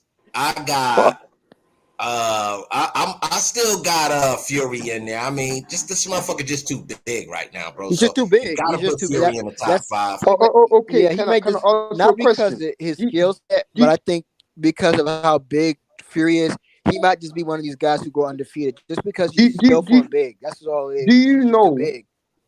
Blunt, did you know? I just want to know if you knew this. Did you know that AJ actually beat Parker and White? Did you know that? I don't know if you knew this. Did you know that? Again, when? We talking right now. You said top 5. I don't care what you did in the past. I'm going off of what you showing me right now, bro. Consistently for the past 3 to 4 fights since he's been the main drag, since he's the bag at heavyweight. Since he's been that guy, since he's been in the silk sheets, all of this, and I'm using your arguments against him to support why I can't rank him high when I look at Usyk's performance. He's already shown me he got a curved spine, bro. His shit not straight like a G. You feel me? Boxing first vlog. I understand what you're saying about AJ, but when you really evaluate it, I think that if you have him in the top 3, you can make an argument that's too high. But if you have the top 5, I think you're putting him too low. And the reason why is because, okay, let's say we have Fury and Usyk ahead of him. We still don't know how it would turn out between him and Wilder now. Because they're both coming off of losses. I think Wilder can really hurt AJ, but at the same time, Wilder is older now, and his hand is messed up. Is Wilder even still around? So I think that if you put him out top 3, I can accept it. But if you put him out of top 5, right? I mean, what has Dillian White proved recently, anyways, other than knocking out Povetkin? I mean, what he proved? To me, that's more significant when we talking heavyweights, that he a fucking dog. AJ ain't proven he a dog. This dude Ruiz hit him what really can be considered a dirty punch. Motherfucker, you don't go out there and get that back by boxing 12 fucking rounds, staying on the outside, ducking and dodging, barely keeping your win. No, you're supposed to be a killer and go get that back, pimp. That's a fact. That's a fact. Can I ask Lenora a question? Mm-hmm. You put AJ in your top 5. I'm gonna finish because me and Jeff are telepathic. Where do you put Nakatani at 135? I see he's trying to get me caught up here, but if you're talking about putting Nakatani, okay, who you have? Okay, is Tio? Is he out the equation? He's not. He's moving up after. No, This he's fight at or what? 135 still. He ain't fought at 140, so you can't Okay, say then he's I'll count 140. Tio in there. Okay, I put Cambosis, Tio, Haney, in no particular order, but Cambosis, Tio, Haney, Loma. Who am I forgetting? Ryan Garcia. I don't know if he's coming back or what. Yeah.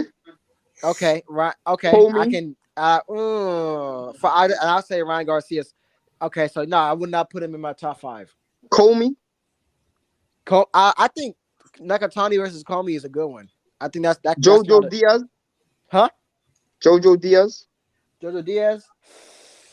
Nah, I don't think that Jojo Diaz is. I could put him above Nakatani. He just beat Fortuna in convincing fashion. I put it a draw. I think that it's close. I don't think that I put it a draw for Jojo Diaz and Nakatani. Can I ask you a question, Lenore? What's better win? AJ or Nakatani? Are you talking about like the whole career perspective? Hey, Jeff, he's trying to win by any means necessary. He on his and I told him, and did vlog. Did I not tell him to stay out of this? Did I not tell him that?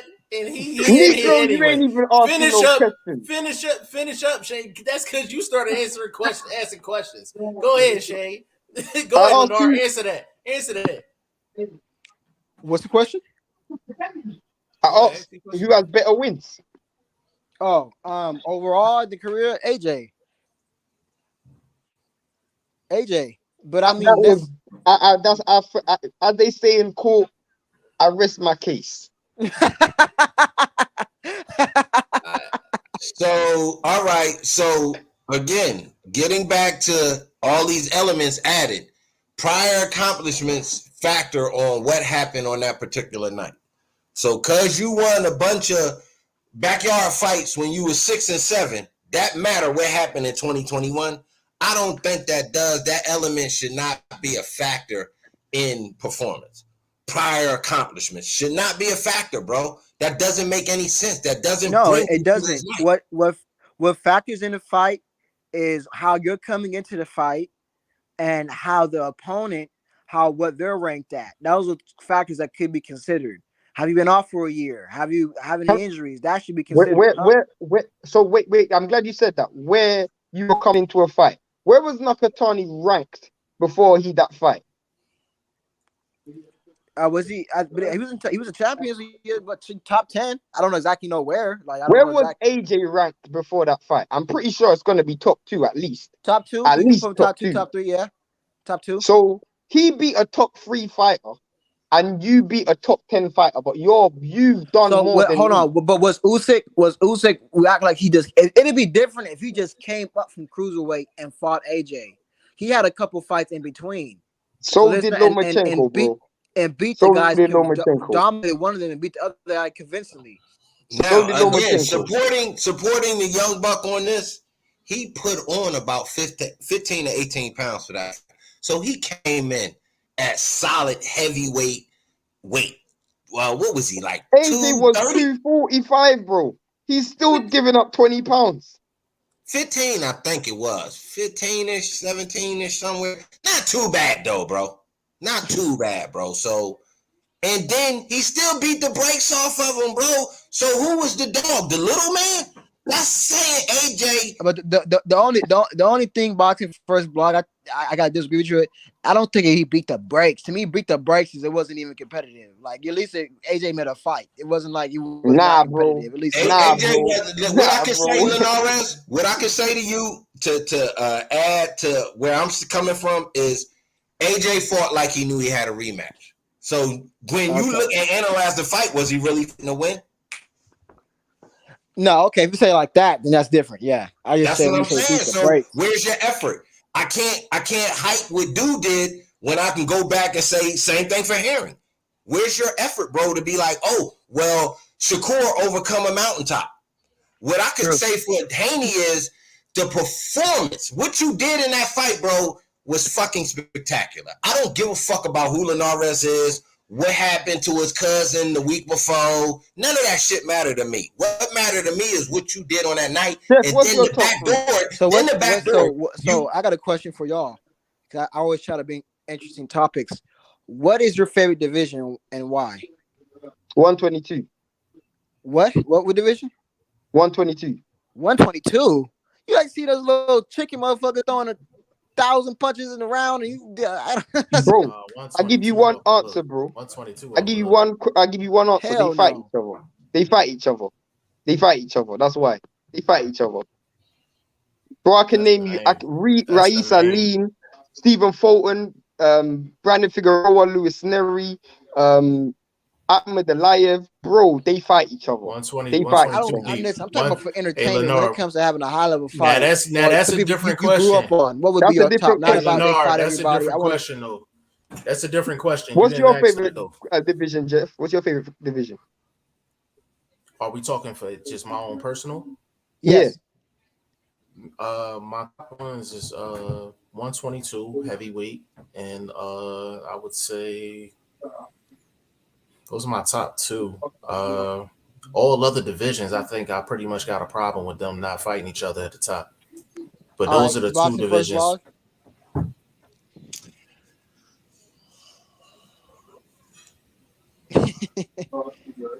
It's hard, bro. I love boxing, bro. If you could only have two divisions to pick from for the or 2 or 3 divisions to pick from, all right, it would be middleweight because there's potential there still. Like 2022, a good year. We got some decent names there, so I like middleweight for the historic value of it. I'm talking about, but overall. Yeah, overall. You asking me my favorite? What's the name? Because I'm bringing in like y'all did with these elements. All the historic analyzing that we could do about middleweight, the great names that's been through there. So for that, I'm saying middleweight, even though it's probably the deadest division in boxing, but that's my favorite division. Then I gotta go with Boots in them, man. Boots, come on, bro. It's all about Boots. Hey, man, y'all gotta answer the question, man. If you put a gun to my head and say just pick 2 divisions to watch for your rest of your life. Bruh, welterweight got to be in there. I don't know what y'all. That's what I said. That was a different question, Lennar, you done had 4 different versions of the same question, brother. Exactly, that's a different question, bro. Which one we going with, man? You done gave us 4 different versions. Got us all arguing. What's my personal favorite division? My bad. No, I thought that y'all like understood. I mean, like if they put a gun to your head, be very clear. No, that's a different question. Middleweight. All-time greatest division in boxing. Can I tell you why? And I agree with both of you in terms of potential. 100% middleweight, welterweight, 100%. I would love to see Spence versus Crawford. I'd love to see Charlo versus Andrade, definitely. But we're talking about what we're actually getting. Value for money right now, there's no division that's provided me more quality than 122 because they're fighting each other. That's just my opinion. But that's the thing. We're talking about overall the years. When the years go by, when you just talking about historic fights. If you're asking that, then I have to give you a different answer. That's my point, bro. I didn't understand your question. No, I understood his question. He changed it like 4 times. I answered one of his 4 questions. You said, what's your favorite division right now? Let me have your flowers. Okay, I thought I was specific enough. What I'm saying is this. What are your favorite divisions all time? And you can only pick 2 divisions to watch for the rest of your life. What would it be? That's what I'm saying. Heavyweight and welterweight. Yeah, okay. I would agree with that. Heavyweight and welterweight. Yeah. You agree with that? Yeah, heavyweight, middleweight. And middleweight to be 3rd on my list. Yeah. I mean, middleweight. They the 3 most historic divisions in the world. Yeah, because middleweight is always one of those divisions that a lot of the guys that got famous at the lower weights still been able to slide through, be active, get a bag. It's like a decent weight that can kind of get you active in between big and little guy. So hold on, Shane. Hold on. If I can answer, so for me it'd be welterweight, and it'll be a toss up between heavyweight and middleweight. Okay. So Lennar, hold on. Hey, hold up. Lennar think he's slick and trying to get off topic. What you mean? I ain't letting y'all get away with that shit. I'm back. I'm back on this. I'm back on this. I'm back on this Loma thing, right? And I'm coming to vlog first, yo, because I'm real curious. And I'm letting you know right now there's a ditch waiting. So I'm letting you know this right now, okay? You ready? Are you ready? Or you want me to go to Lennar first? Go ahead, man. I ain't do nothing, man. All right, man. Hey, vlog, I've been quiet all show. I've been letting everybody cook. Okay. What performance was better? Loma Nakatani or Loma Comey? Loma Nakatani. Why? Directly off the injury. That's all we got? Yes.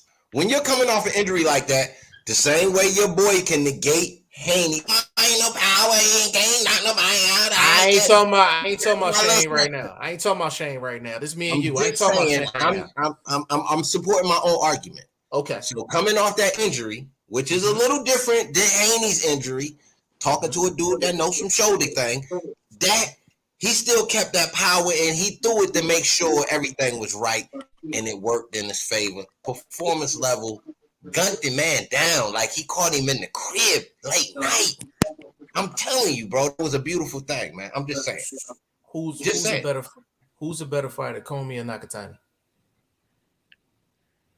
At this stage in their career, be careful. I know, bro. It's a lot of wear and tear on both tires. I get it. I'm saying I understand that. It's a hard question to answer, bro. I gotta give Comey the edge and say he's probably got a little bit less wear and tear. Okay. So it's just the injury. That's the only reason why you're saying Nakatani over Comey. And he did it to a bigger guy, bro. Nakatani is a naturally bigger man.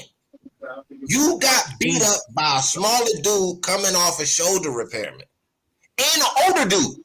You ain't not talking about no 24-year-old Loma. We talking about a 35-year-old, 36-year-old Loma. So this is why I asked this question. All right. Because a lot of people they mentioned Loma's shoulder injury for the TO fight. Right? They said, "Oh, who that with the sound in the background? That's you, Lennar?" No, that's not me. Mute yourself, man. That's not me. That's Shane. Oh, that's Shane. That's Shane with the party in the background. All right. So yeah, that's Shane. He knew it too. Talk about the eggnog. Yeah, man.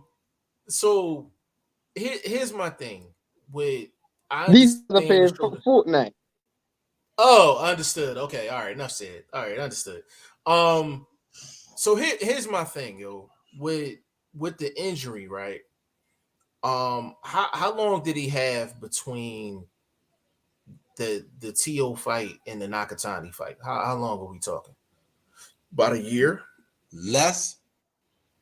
About 10 months, something like that, a little less than a year. Okay. So usually with injuries, guys coming off of injuries, now don't get me wrong, I do factor those in. I would say the punishment that Nakatani took in his previous fight is actually worse than the shoulder injury. Would you agree with that? All right. I mean, but bro, we can go to other fighters. My karma fight of the year.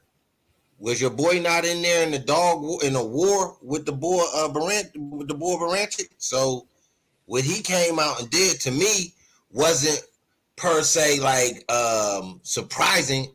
It was more karma. He didn't have to worry about being in this dog fight before because he had karma on his side based on how the boy Suezo or Hazo, you know how you pronounce that dude name, how he was acting, all that shit they was doing at the press conference. That's bad karma, bro. You don't want to put that out there like that, especially when your chin is on the line. So you know what I mean? It's tricky, bro. I'm with you. I'm with you. I'm just, for me, the reason I ask those questions is because if we can have a debate, an actual debate about what Loma performance was better in the year, I just don't see how we had that argument with a unification fight with a heavyweight that's in almost everybody's top 5. But here's the thing, but what are you talking about? I said most people. I said most people's top 5. But hold on, and most people in boxing don't know what they talking about. That's why they need to come here and get themselves I educated. agree with that. I agree with that 100%. But here's the thing, though. You even have him between 10 and 15. Nakatani's not even 10 to 15. Bro, Nakatani's not even 10 to 15 at 135, bro. And you know that. He's not even 10 to 15. Well, again, we talking about a man being bigger than you. We talking about you being older. We talking about you still having. Hold up. We talking about performances, right? So we talking performances. Correct. You're an older fighter. You're coming off an injury, and you went to a fight and showed dog. Whoa. High performance. You beat dude from pillar to post, turned around and repeated that. Jeff, you got comments. I know we got comments. Listen, Shane. Why we always got to read the comments when I get to talking? Hey, Shane. That's what I'm talking about, man. Hey, Shane, you are guilty of that. Because, bro, I'm not gonna lie. I'm going home. Because at some point it becomes a point of defending a vendetta. That's what I'm hearing from Blunt. He defends. He has these personal vendettas and personal preferences over fighting, so he defends them. I'm not even a fan. Everybody knows who my guy is at 135. But I'm still giving Lomas performance credit, bro. Why? Oh, bro, you said AJ is a top 50 or top 10. That is just ridiculous. But so Shane. So you're telling me in the past year you haven't seen heavyweights that have shown more dog that don't have nothing on the line, which he had on the line. They've shown more dog. Don't mean they're better than him. So performance is about what you show me. Your performance didn't show me no dog. So I'm not elevating what Usyk did because of what you didn't do. That's why I can't elevate Usyk's performance, bro. Because the other guy didn't show me no dog. Your G5 boxing first vlog comes from that old school, man. You gotta show him that brother some dog. You gotta get. But at the same time, you show skill too, young buck. There's skill and dog. See, when that's what I mean. Haney took a bad shot, but he showed dog. He didn't come out and box like no bitch. Everybody talking about, he was holding. Motherfucker, if you look at the next round, you would get mad at Linares for probably not going after that same punch. But because he knew he got lucky and landed it, he didn't want to throw it again because he was getting his ass whooped.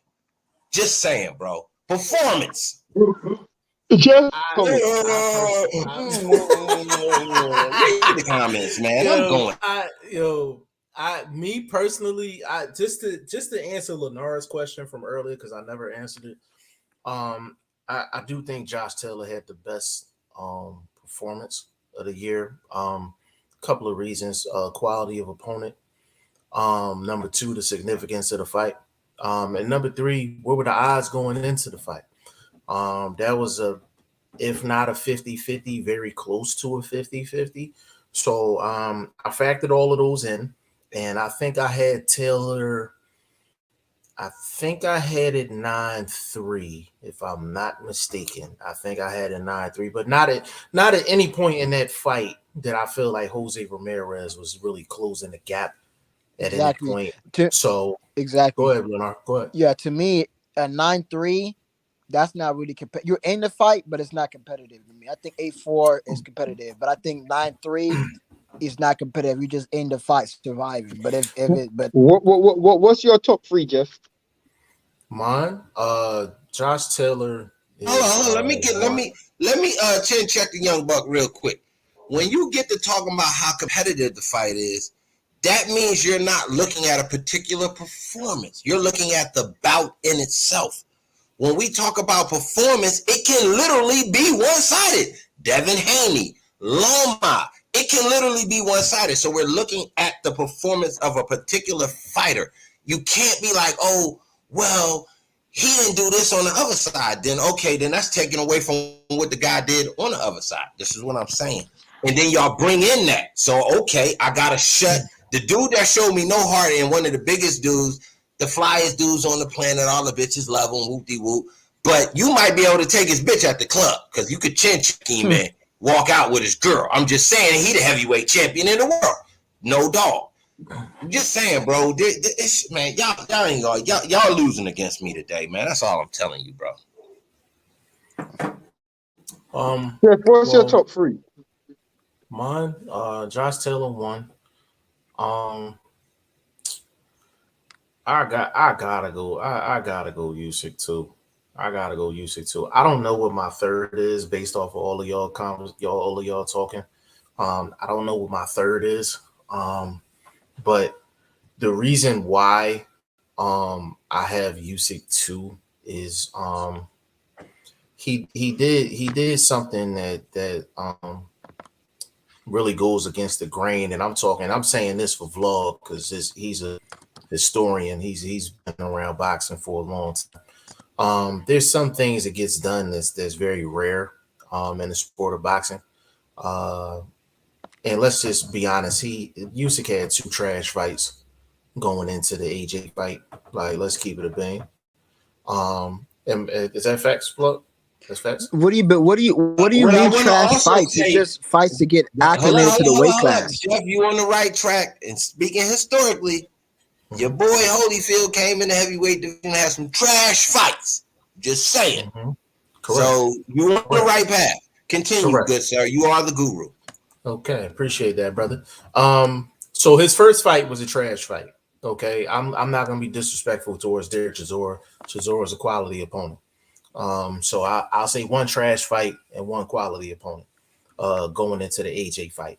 But because of history, you rarely see anybody from the cruiserweight division come up with less than 2 quality fights and actually go up against one of the heavyweight kings and really like dominate the fight.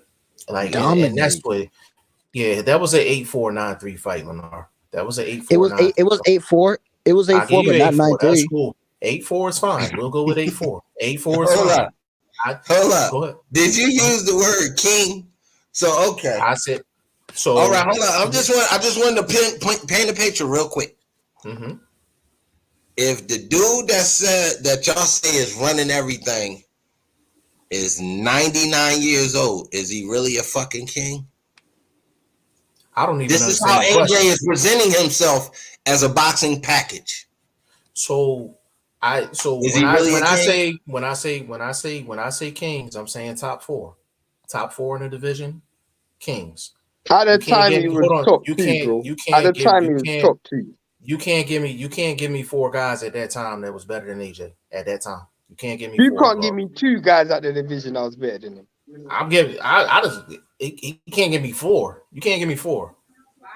You can't give me 4. You talking about one of the divisions that's been the coldest at its point. Is had even at the cold, you can't give me 4. Michael Coffey wasn't on nobody's radar at the time. He could fight.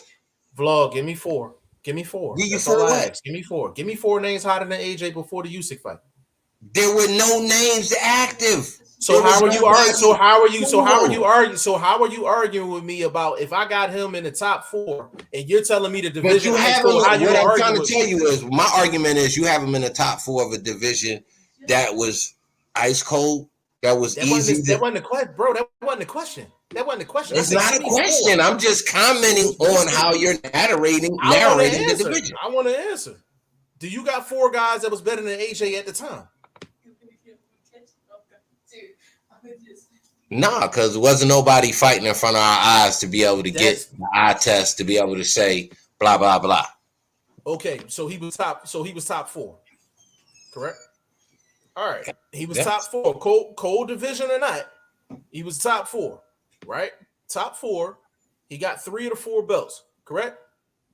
3 to 4 belts is a unification fight. We know how much Shane loves unification fights, and historically, we got somebody that's cruiserweight. And he came in relatively small against one of the top 4 guys that had 3 of the 4 straps. I can't put Nakatani ahead of that. I can't put a shoulder injury ahead of that. G5, here's the thing, though. You say that, you try to paint this narrative and say that, oh, he had 2 trash fights. It doesn't matter. It's about fights getting you acclimated to the weight. That's the point. To make sure you're ready. You're ready for a Fury. You're ready for a Joshua. That's what that is for. So none of those fights. I got y'all asking questions all day. You right, young buck. I'm gonna give you that. Y'all asking questions all day.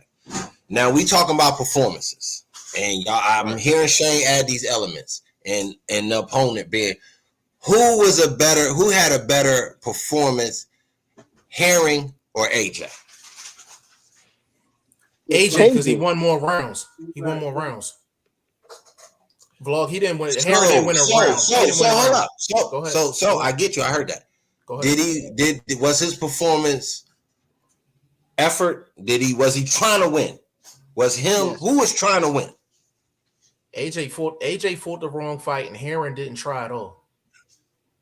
So basically, saying he fought the wrong fight, he wasn't trying to win. So you're telling me that the sushi dude wasn't trying to win. He wasn't swinging for the fences. He just was getting beat to the punch. Dude, hold on, you jump the topics. You said the sushi dude, then you said Herring, then you said AJ. Which two we comparing here, bro? Which two we comparing performances? You said AJ Herring, and then you said AJ the sushi dude. Which one are we doing? I just want to know so I can give you the right answer. It don't matter. What I'm trying to say is AJ and Herring's performance are equal. Neither put out effort. Tanaka put out effort. Right, but our discussion. He said Tanaka. Vlog. Our discussion was AJ and Herring. Am I not correct? That was our conversation, right? Yeah, I didn't say nothing. I didn't. Did I say anything about Nakatani? Yeah, but I'm comparing their effort to Nakatani. Yeah, so y'all acting like what happened to them? This is a pointless debate. The reason why this is so pointless, it's so pointless, bro. Because an unmotivated AJ, an AJ that fights the wrong game plan, is still leagues and leagues and leagues above Nakatani. Nakatani is trash. He is so trash. He's trash. And I don't want to hear this. Oh, he came and tried. I don't care if you tried. You can try. You can't tell me, bro. This is where you wrong, young buck. You act like because you can skip rope, that's gonna get you through a fucking fight. You act like because this dude is crap. This dude is crap, bro. I don't even want to hear it. Nakatani is crap. He's crap. Right. I'm gonna tell you this because I'm a general and I line soldiers up. I'm putting Nakatani on the front line before I go back there and grab that big lump. Let me respond. You'd be an idiot for doing that because this dude's got no bullets in the chamber. He ain't going out there to hurt nothing. He's got no bullets in the chamber. There's no point sending a dude out there with a water gun. That's what this guy's got. This guy is rubbish. He is rubbish. He is absolute rubbish. Rubbish. So now all of a sudden, just a couple of weeks ago, you had all the smoke for AJ. Now all of a sudden you're defending a performance as if Usyk did against a dude I did not defend AJ. I mean, where's my defense of dog AJ? walking this dude on these lives, bro. Where am I defending AJ? Where have I defended AJ?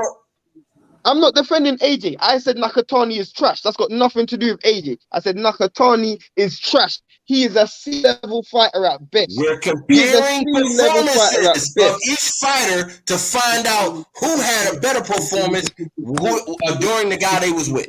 That's why we're talking about that. Nakatani's claim to fame is a loss. That's a fact. Nakatani's claim to fame is a loss. That is a fact.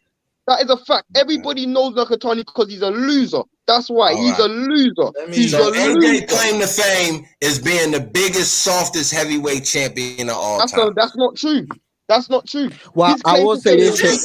Shane. This dude is incredible, bro. Shane, I will say this. That I was disappointed with AJ after he looked in the fight when he was looking in the corner. The man looked like the man looked defeated. Like he just looked like he just. That fight took everything out of him, and he just defeated. Like he mentally, AJ's not tough. You're preaching to the choir right now. I agree. I've ridiculed AJ numerous times, but I'm not going to defend Nakatani because he's trash. He is one of the worst fighters Lomachenko's fought in his 5 fights. Maybe the worst. Maybe the worst fighter Lomachenko's fought in his last 5 fights. Maybe the worst. I couldn't think of a worse fighter that this guy fought in the last 5 fights. Shane, you saying that. Does that take away from Lomas' performance? You just said that dude is the worst dude that he's fought. Does that take away from his performance in that fight? Yes, it does. Because you fought a bum. You fought a bum, bro. You fought a bum. You fought a bum. You fought a bum. All right. Okay, hold up. Then I got a fight for you. That'll to me it lost Usyk and the boy AJ. Castano Charlo was a better fight based on both performances from each fighter. That's a fact. Okay. That's a fact. All right. So we on the same page then. We're on the same page. Those two are similar levels. They both came off wins and good performances in the last fight. Rosario got knocked out clean by Charlo, and Teixeira got absolutely mollywopped by Castano. Two competitive fighters. Lomachenko was pound for pound in everybody's top 3 before the Teofimo fight. As Blunt said, he had an injury, he lost. Cool. Now, Nakatani was a bring that fight up. Never, ever, I bring ever that fight up because it's hard to put that in an argument of performance of the year because it came out as a draw. That's my only argument with saying that's not up there in my estimation and rankings for fighter. But those performances, to me, I agree. I believe Charlo won the fight, but Castano not getting knocked out, I'm giving the dude a lot of credit. It reminded me of what Haney walked through. Bro, that's my fight of the year, by the way. That's my fight of the year. That is my personal fight of the year. Nakatani versus Castano. Castano versus fight of the year. There's no way in the world. Just to put it out there, before we even get to it this week, I'm putting it out there. Y'all look it up. Glanton and Apoche, fight of the year. Karma fight of the year, too. No, that was a great fight. But the reason I'm only saying that, bro, you know I love Undisputed. That fight was for Undisputed. So I'm gonna give Undisputed. You know, bro, I love Undisputed, so I'm gonna give Undisputed credit when who do y'all have for the rematch? Who do y'all have for the rematch? Charlo knocking him out. Okay, Shane. Bro, I'm 50-50. I'm 50-50. That's why I love G5. the fight. No, go ahead, man. Turn that shit on, man. Fuck that shit. G5. I got Castano. I think Charlo gonna fight stupid again. Oh my God! I might be in a minority here. Right quick. I might be in a minority here, but I thought that Charlo won the fight. Looking back, no, you're not. Vlog thought he won too. Same shit. Go back and watch the live. Vlog thought he won too. Yeah. Go back and watch the live. Guy, I'm a jump off by the way. But in closing, bro, Usyk's pound for pound number 1. Josh Taylor was fight of the year. Usyk number 2. Shakur number 3. Nakatani's still a bum fighter. That dude is trash. I never want to see that dude fight again for the rest of my life. And Emmanuel Taker, until this guy gets a fight, I don't ever want to hear his name on this live again. Signing out. And I see Burt Wood say Burt Wood said I might not be welcome in Japan. The truth is, bro, the way Nakatani fought against Lomachenko, he might not be welcome back in Japan because he fought like a bum. Bro. He fought like a bum. But shut. Hey man, that's VP Shane, man. I don't know what he was talking about because pound for pound number 1 is Jake Paul, number 2 is Adrian Broner, number 3 is Julio Cesar Chavez Jr. Those is pound for pound right there. Yeah, that's funny. Big shout out to VP Shane for doing what VP Shane do. I actually want to get schooled. I actually want to respond to something Shane said actually, because I know he was going to jump off. I'm real careful about who I call a bum, right? So, do I think Nakatani is skilled? No, I don't.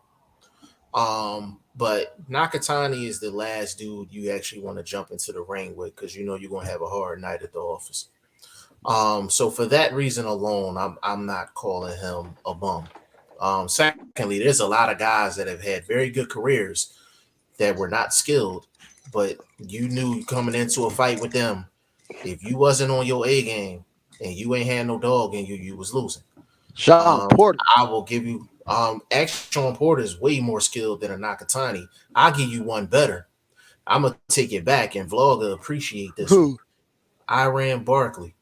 He was not skilled at all, but I would never call. You could look at his record, all that, but he been in the ring with killers, and Shit, every single one of them killers. killers will tell you. Hold on, Lunar. Every single one of them killers will tell you. You jump into the ring with a guy like that. You don't know if you walking out of there with a dub because they got that much dog in them. So that's where I differ from Shane in regards to Nakatani, because Nakatani was competitive against Tio, and he was the reason why. Go ahead, Lenore. Oh, I was gonna say I'll take it current right now. I can say Derek Chisora, but I'll take it way back. I'll take it all the way back to Joe Frazier. That guy had that dog in him. Yeah, but see, Joe was skilled. Joe had underrated skills though. Joe was skilled. Joe was. He was. Yeah, but that's what I'm saying. Like somebody that's not skilled. Oh, so not skilled. And just had somebody that's not skilled and has that type of dog in them. I start throwing names out there. Arturo Gotti. Yeah, he wasn't skilled. I thought he was skilled. I thought he improved. I thought he improved what he had, but I don't think he was like skilled. Like I don't he wasn't Zab Judah with it. Yeah, Vlad, we on the same page. We on the same page, bro. Go ahead, Lenore. Run another one by us. Okay, Derek Chisora. Same thing. I don't think he's skilled neither, but he got a lot of dog in him. Like he gives everybody. Nah. I gotta differ, because he fits a Gotti. He's grown. Cause look, he just showed that he got. He's grown. To the corner. That takes skill to kind of know where you're at. Read the situation. So I think that's skill that's grown through losses, being hit in the mouth. So he's developed. Gotti-esque. He's developed. I wouldn't say he's skilled, but he's developed. He has developed. Okay, go ahead. Good word. Go ahead, Lenore. Go ahead. And I only watched one of his fights, so I'm not like too studied, but from the way he fought, I can tell he's one of those truth machine type fighters. Who was that brother that fought? It was one of the greatest cruiserweight fights of all time. Who fought Evander Holyfield? What was his name? I know you can't be talking about Burt Cooper. Who? You cannot be talking about Burt Cooper. You talking about Burt Cooper? No. It wasn't him. No, it was another one. Damn, I know he got like a Muslim name, don't he? Yeah, a Muslim name. It was a war. I forget. Damn, what the?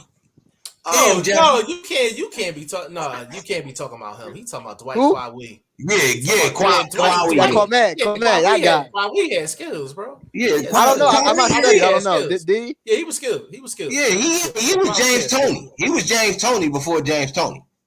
Yeah, Kwawi. Am I right on that one, Jeff? Kwawi was a Toney before. Yeah, Kwawi had like in terms of head movement and all that. Yeah, Kwawi is.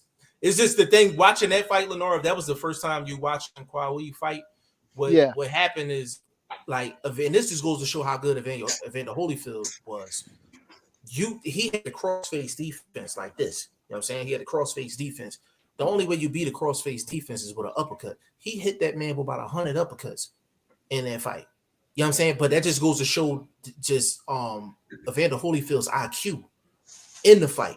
You understand what I'm saying? Like, so no, Kwawi, no, he was nice with it. He was nice with it, but that's the fight that put Holyfield on the map.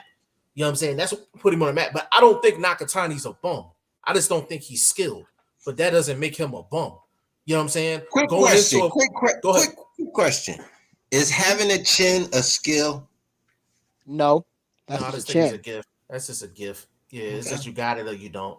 Okay. You got it or you don't. Now survival skills is surviving getting in trouble. That's what I said about Chisora. That's why I wanted to just make sure we were all thinking the same way. Yeah, that's a skill. For the people that's new, just not used to us chopping it up, like Shane will say that somebody's a bum. Like he'll come right out, and if he don't think they're skilled, he's probably gonna say they're a bum. So the whole convo that we had was about Nakatani, and like I said, I can't say that somebody that took a beating like he did against Dejo to come back to get that victory, for somebody that was competitive against Teofimo Lopez, which Nakatani is the reason why people felt like Tio versus Comey was a 50-50 fight, because Tio was coming off of the Nakatani fight.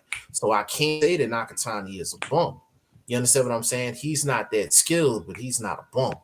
You know what I mean? So that's what I'm saying. It's different ways, and this is why Vlog says all the time, if you want to come learn your boxing, you got to come here. And we're not saying that Vlog know more than everybody else. We're not saying that Lennar knows more than everybody else. We're not saying that Shane or myself know more than everybody else. What we are saying is that you're going to get opinions from all different angles, which is going to make your boxing brain work.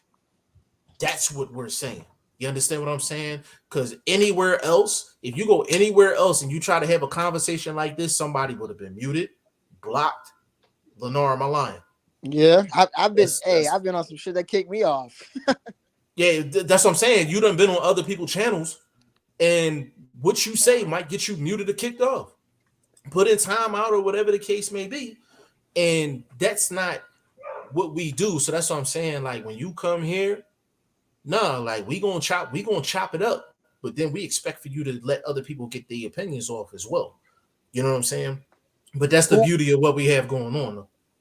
Who in your opinion had the greatest chin, like of all time? Talking about, man, he faced punches in his career and he didn't get knocked out or nothing. He was taking flush, clean shots.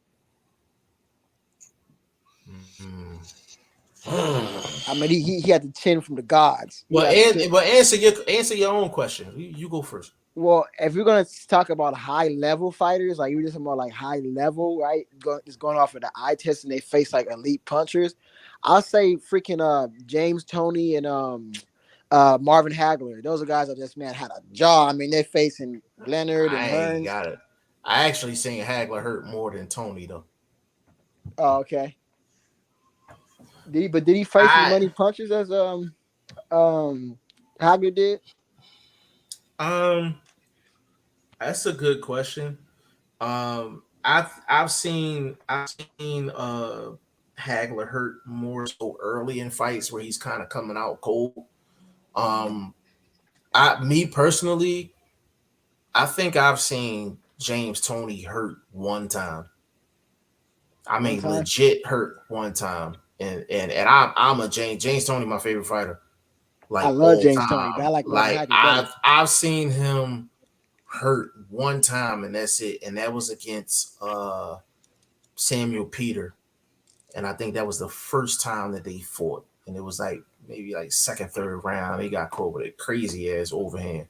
And he was rocked for a couple of seconds, like, for sure. That's a good question. I gotta think about that one. James Toney off the top of my head. Go ahead, bro. David too. Two has some whiskers too. I ain't gonna front. Two has some whiskers. He was in there with some nice ones. So yeah, you know what I mean? He was in that era of some giants. So you know what I mean? You say David who? David Tua. Oh. Gotta go back. He from the Linux, you know, that 90s, you know what I mean? But he was in there with some bangers. Well, you check them Showtime, them HBO clips. Tua was in there. I think him and Biabuchi went at it, didn't they? That's one of my favorite. That's one of my favorite fights of all time, man. That's what I'm talking about, bro. That's a chin. That's a chin that has to be recognized, and that's heavyweight. So you never know any shot from a heavyweight when it's night. So if you taking any shot over a course of a career, your chin has to be evaluated and respected. That's you can tell. I'm looking at this guy right now because I'm a young cat, so like I don't know all like really past like before 2000 like that. That's why I said earlier. You come here, you get a little game. You dig? Yeah, I feel you. Yeah, I can tell too, man. He got a jaw on him. He's Samoan, man. He's thick. Yeah. The thing is with Tua chin was so impressive because a lot of the shots he was getting hit with was uppercuts. And when you get hit, you're not getting hit. You're getting hit at the point of the chin, but you're getting hit with the force going up. Those are the shots that's harder to actually take. You know what I'm saying? Like, because if you catch a shot coming down, you got your legs, the rest of your body, that force going up, it's going straight to your head. You know what I'm saying? It's going straight to your head. So that's what makes Tua Chen so impressive. It's just for me, I'm like Tony's going through. I mean, he went everywhere from 154 to heavyweight, and I've only seen him hurt one time.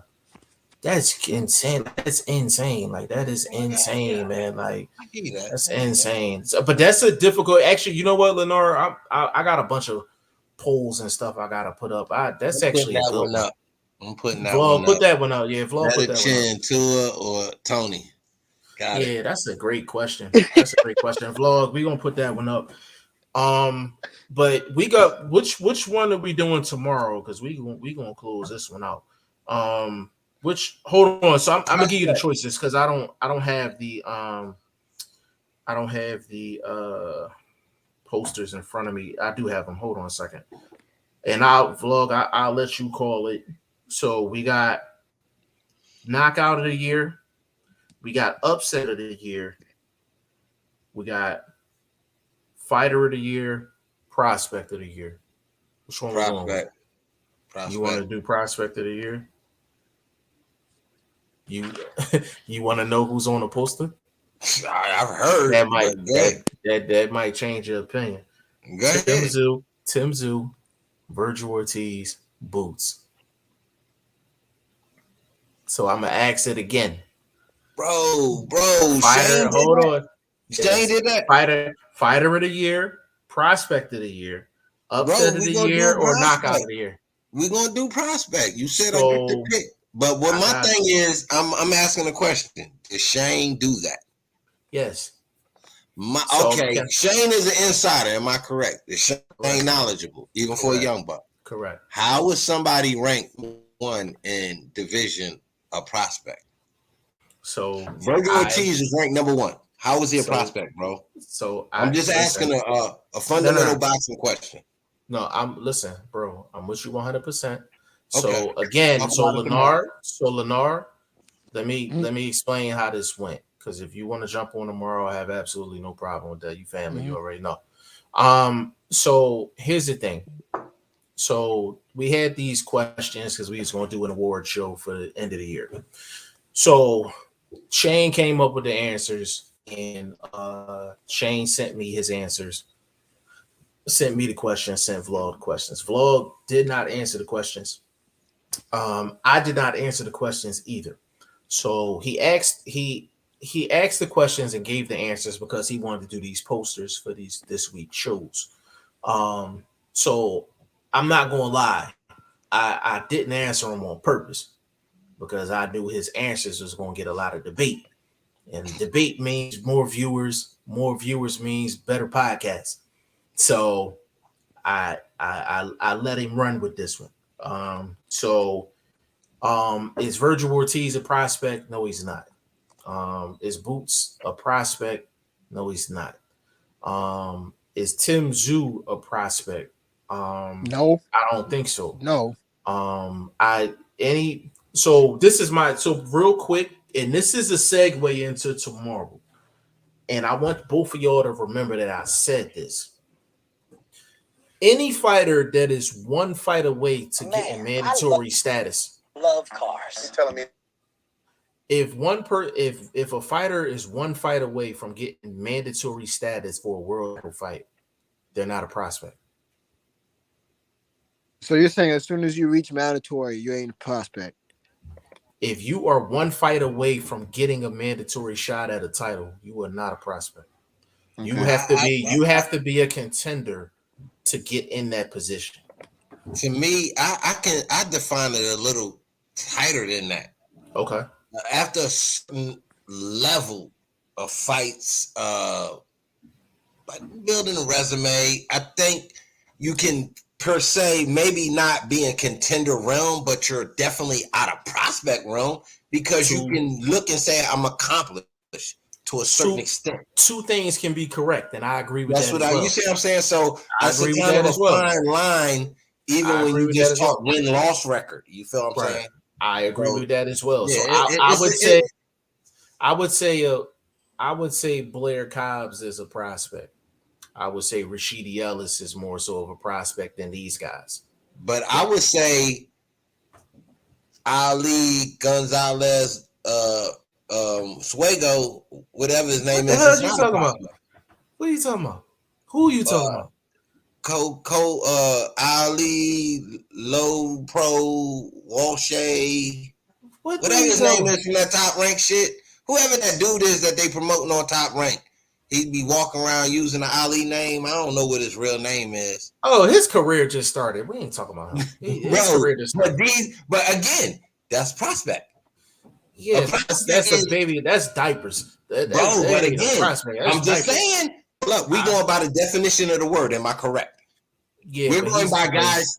We're going by guys that are getting accolades, guys that are getting shine. No, but he's getting attention. He's not getting accolades or shine. That's accolades. They out there chanting Ali. They chanting Ali, bro. Yeah, bro, but that's not because of him. Though. I agree with you totally. Okay. All right, we with you. Okay, all right, we good. All right, we good. All right.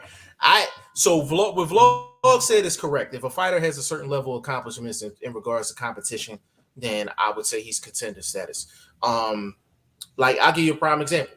Carlos Adames, I would consider him a contender now because of what he did with Derevianchenko. He has stamped the victory and other victories for me to believe that he's not a prospect anymore. I can literally throw him in contender status. That prospect word is such a fine line, bro. Because to me, before the victory over Derevianchenko, the fight with Textera put him in contender category. Because if he won that Textera fight, he's in a better position, and he probably never even see. He says it. He sees a Derevianchenko before the third loss. You understand? It is a fine line. We can agree with this though. The Derevianchenko win stamped it.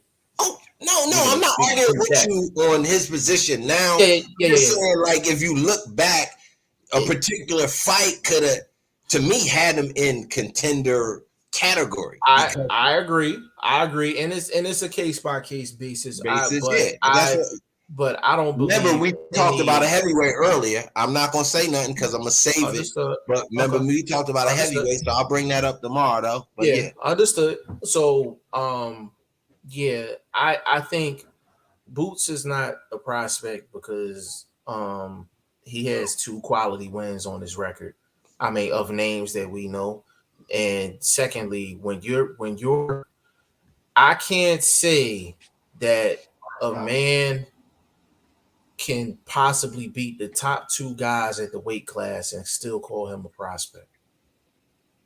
It's no way I can sit up here and say that he got a good shot at beating Spence and Bud, and I'm still calling him a prospect. It's just not. It doesn't make any sense to me. I agree with that. My argument would be the wins, the knockout ratio. That would be my argument for Boots not being a prospect. But the quality of opponent, you got to factor that in as well. And you just said it. Because if you knock out 26 cab drivers, we the first ones calling them out, right? But but you just said it. He hasn't knocked out 26 cab drivers. He's knocked out suitable guys. Yeah, the thing is, he's knocked out of that 26, 27, to be honest with you, the only fighters that he fought that were actually halfway decent, I would say probably 6 out of that 26 or 27. And I'm keeping it a bang. I know Boost. I'm going off of that too. I'm going off of that. So my last 2, because fans don't know Boots prior to the last 2, really. You understand what I'm saying? Some of us do. Because, we insiders, we link still to the city. We may not be in the city. I bet know who Boots was. That being said, Boots is the guy, but the last 2 adding to what he stamped it. Last 2 stamped it. If anybody put Boots in contender status before those 2 fights, you're literally going off the eye test. Exactly. Literally going off the eye test. I can't argue with that. I can't argue. You literally going off the eye test. So Boots is definitely not and I would have been one of them guys though, Jeff. I ain't gonna lie. Off the eye test. I feel you. I was too. I said it 3 years ago. He was ready for a title shot. 3 years ago. I said it 3 years ago. And that's off the eye test. Now, who else he had on there? Virgil Ortiz. It's no way he's a prospect. Like, it's no way he's a prospect. The quality of wins that he's getting, the fashion in which he's doing it, he's being mentioned as he's a number 1, number 2 ranked guy in sanctioning bodies. So there's no way he's a prospect. And number 3, Tim Tszyu. Tim Tszyu is top 5 at 154 right now. He's top 5 at 154 right now. He's the hottest guy in an entire continent. He's only a few in the continent too, but I'll give you that though. I'm just saying. No, they've been working this past year. I've been working. They got a couple guys that's just jumping on the radar. So you know what I mean? That's some handlebars too. Yeah, so I'm thinking with you bringing a whole continent to the table, that puts you in the contender range because you're bringing a bag to the table. Yeah, but even outside of that, he's still top 5 in terms of 154. Like I'm not debating that. I'm just saying bringing another bit of element to that argument is that you're bringing a bag. You're being able to sell a fight. You see what I'm saying? And that's even on and I mean that's even on a case by case. That's even on a case by case basis. But I'll give you that though. I'll give you that. Like, but the thing is, Tim Tszyu is top 5 just in the division period. Because 154 is hella messy. It's hella messy right now. You got decent names though. Yeah, but a lot of them coming off losses. A lot of them coming off losses though. My top five guys: Charlo, Castano, Lubin, Tszyu, Fundora. It's my top 5. Yeah, I respect that. And it don't have to be in the order outside of the champ. Yeah. No order outside of the champ. No order outside of the champ. And then the guys with names that just haven't been putting in the work. Tony Harrison, he's not my top 5. Jared Hurd, but then you got some guys that's putting in work but aren't getting the shine. You got the Brendan Adams, you got the Brandon Lees. There's a couple other guys that are in that 154 realm skill wise that take them out of the prospect range and put them in contender. So that prospect contender list is definitely wide. You know what I'm saying? Can definitely be filled either way. You understand what I'm talking about? So tomorrow's show definitely gonna be filled. Yeah, it's gonna be lit because the thing is, Lenore, I know you listen all the time, but it's very few times where I'm able to get at Shane from the rip. This poster alone, we're going to be able to get at Shane off the rip because he's going to have to explain how 3 of the hottest fighters in boxing are still prospects. Yeah. Nah, I wouldn't consider when I say if I say prospect, I don't really mean prospect. I mean like somebody who's just unproven, right? So I think like, we can put a line between that, right? Like Jerron Ennis and Virgil Ortiz, I don't think they have prospect skills anymore. I just think that he is unproven. So that's why, if you put it, that's the only argument you can make, So, all right. So I'm going to throw this at you.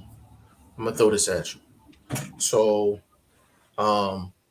Virgil Ortiz has beaten a couple of top 15 guys. Exactly. Young Buck. I don't think he's a prospect. Young Buck. No, he said I'm going to give you one fight for each fighter.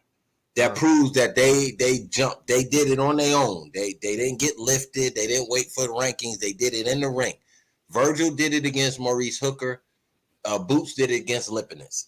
It's just that easy, bro. When you put those performances in front of us critics and us pundits, that takes you out of prospect range into contender range easily on those accomplishments because those are the guys that you have to climb to get to that ranking of number 1, 2, 3 contender. So I think those victories in themselves within the last year and a half, giving these guys in those rights in its own, I'm out of that realm of prospect. I'm not. Hey, Lenore, I'm gonna follow it up, bro.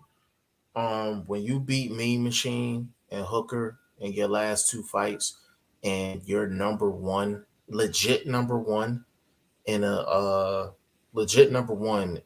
sanctioning body, those reasons alone take you out of that prospect reign. So I feel like Virgil Yeah, that's true. Ortiz, he is proven because of what he's done recently.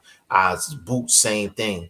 Lipinets and Delorme, people may not be high on Lipinets at 147. People may not be high on Delorme, but Lipinets is not no easy walk in the park. Delorme is not an easy walk in the park. This is why I say tomorrow's show is going to be epic, because Shane believes Delorme is a bum. He believes Delorme is a bum. You understand what I'm saying? Too much Lipinets,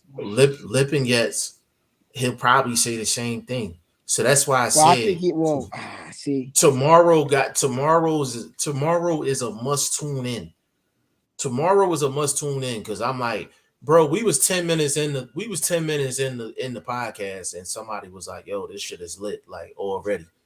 Like, you know what I'm Get in the saying? young buck. I had to scalp him real quick. Like, that's Shane. I don't.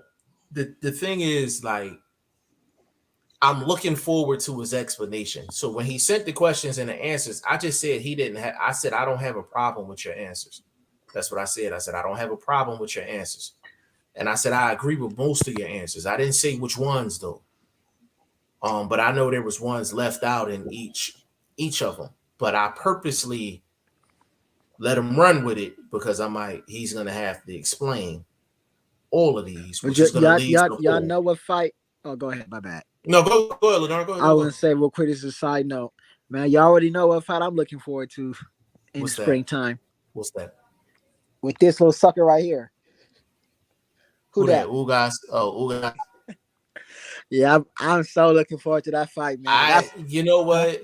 Lenore, and we might have to slide that in. We might have to jump on Friday for a quick joint, man. Because I actually know what too? About that. I said this real quick. We can save this for another time. We'll just lightly touch on it and to give the viewers something to taste. Man, about this boycott, about this fight, I've never heard some shit like that. I don't know if you heard about it. Yeah, Lenore, I don't pay attention. I don't pay attention to none of that bullshit. I don't pay attention to none of that. That's that jockstrap carrying combo. Yeah, I don't even pay Lenore. I don't pay it no mind, man. Because under any of it, first of all, it's disrespectful to Ugas because he's coming off of the biggest victory of his career. That's number one. Number two, it's a unification fight, so that's something that boxing fans should want. And number three, Spence is coming off of an injury. So if he's going to come off of an injury, he's going into a unification fight, coming off of an injury against a guy that's also a champion and coming off of the biggest victory of his career. You can't knock Spence for taking that. I got a bigger spin on the situation, bro. Like, and this is still in the same 147 weight class, bro. Who you giving more respect to, Stan Jonas or Virgil, for these step aside fights that they taking? I'm like, you know what I mean? We don't talk about that as fans. We don't give these boxers that say, you know what, I'm still gonna go fight. Cause Stan Jonas want Budabayev. I the fuck wouldn't want that. I'm just saying personally. I ain't no bitch, but I'm smart too though. I'm not saying, you know what, I don't want to fight Ugas because I personally think Ugas is the easier fight. Stan Jonas can win that. Budabayev is no guaranteed win, bro. But the man said, I'll still go fight him. I'm going to take a step aside money fight. This is what Virgil just did. So, big respect. I don't care if nobody's saying, oh, well, dude don't got no punching power. He still don't have to fight that motherfucker. He ready to fight Bud. I'm just saying, bro. I think that's something we're not talking about in boxing. That's what I said. When I'm looking at the end of the year situation and scenario, there's a lot of last minute things that aren't really discussed and aren't rated, aren't evaluated. Flowers aren't handed out properly. And I'm looking at it from that aspect. You know what I'm saying? When I'm breaking down the end of the year. Hey, Lenore. So we're gonna say that for the end of the week. Yeah, for sure. And this was kind of a test run show. Because the game plan was to try to bunch as many of these as we could in terms of these awards. But I just know how we give it up. And I just knew we wasn't gonna get the one topic per day. Because under normal circumstances, we cooking for 2 to 3 hours, you know. So we're gonna do. Yeah, go ahead, Lenore. Oh, my bad. No, you go ahead. I was gonna say, like, Yeah, definitely. You can save that topic because that needs to be discussed. I feel like that's a real issue. Yeah. At boxing right now. And boxing first vlog, man. It looks like you about to start singing Candy Girl. Oh my world. You're so sweet. Hey man, listen. Hey man, I can't say too much because the vlog in the background, but you know my man has it his way. You understand what I'm saying? Know what I'm talking about? You know what I mean? It's So funny you said that. Them boys about to go on tour, fool. they are about to go on tour. That's funny. Yeah, but you know what Lennar. though? Yeah, big shout out to Lennar, man. But you know what though? We'll discuss that Friday. That is funny. Yeah, that's funny. But we're gonna talk about that at the end of the week because I do feel like it needs to be discussed. Not from a perspective like we feel like it has to be addressed, but I want to bring it up because a lot of people are talking about it. And I'm gonna give you this before we go. How do you boycott Spence versus Ugas, but you gonna pay for Ortiz and Charles Martin? No, you had a nerve to allow boxing to put Ruiz and Areola pay-per-view. on pay-per-view. Like I didn't hear the cry. That's why I said you got to be careful. That's why I said, Lennar, to be honest with you, from a horror course perspective, in terms of Boxing First Vlogs criteria, my criteria, Shane criteria, probably your criteria too, it's not worth the discussion. Like, to be honest with you, but but because people are bringing it up, we're gonna bring it up because the people that actually wants to boycott, the first thing I'm gonna ask them is, what fights have you paid for this year? Exactly. What price have you paid for this year? And the thing is, Lennar, I'll even take it one step further. I take it one step further. Do you have a DAZN subscription? Yeah, no. Do I have you know what I'm saying? No, I'm just saying in general, for anyone that's saying that they're gonna boycott Spence versus Ugas. DAZN went a good 8 months straight with trash fights, but you probably had a subscription to every single month. You ain't boycott that though, but you gonna boycott a unification between two top 5 guys in 147. And I'm not even trying to a three belt unification. How often do we get that? Yeah. That's what I'm saying. Ultimately, it's like my man Vlog said, it's jockstrap shit. Like it's jockstrap shit. That's just what it is. And the thing is that I'm like, if it's meant for Bud to fight Spence, he got to link up with Al in some way, shape, form, and the fight got to happen. But the thing is, and Lennar, you probably don't even know this, but Bud and Spence were actually Allen. Did you know? Vlog? I don't even know if you know this, bro. You know who Terrence Crawford manager is now? Who? Dubai do, right? Nah. MTK? Yes. Okay, yeah, I know that, but Daniel Kinahan. Okay. Did you know I don't that know Vlog? Too much about him though, but I know it's MTK. Hold on. But what's your point? You know that? That's MTK. That's the drug lord extraordinaire. Nigga, it is. Yo, bro, it's a wrap. This is how they gonna do it. It's gonna be a 2-fight deal. They're gonna ask him to come in, get the Thurman Barrios winner, then get the Spence Ugas winner. That's how that's gonna go down. So the results of what these dudes do in the ring will tell us whether we're gonna see that fight. But here's the thing, though. Here's the inside information. Okay. Spence was at the Bud Porter fight, because Spence was actually with Al, and they were going to meet Daniel Kinahan to actually negotiate the Bud fight. Yeah, I heard about that on Twitter. I mean, I didn't hear about McKinnon being the manager, but I heard that they were. Yeah, I know that. I didn't hear about that on Twitter, but I got my back G5, what type of secret society type of stuff is going on here, man? Bro, listen, Lennar, when I say we're 10 toes deep, Lennar, I tell you this, yo. Chris G, he being here all the time, you know. Ask him the sidebar conversations he done had with me off camera.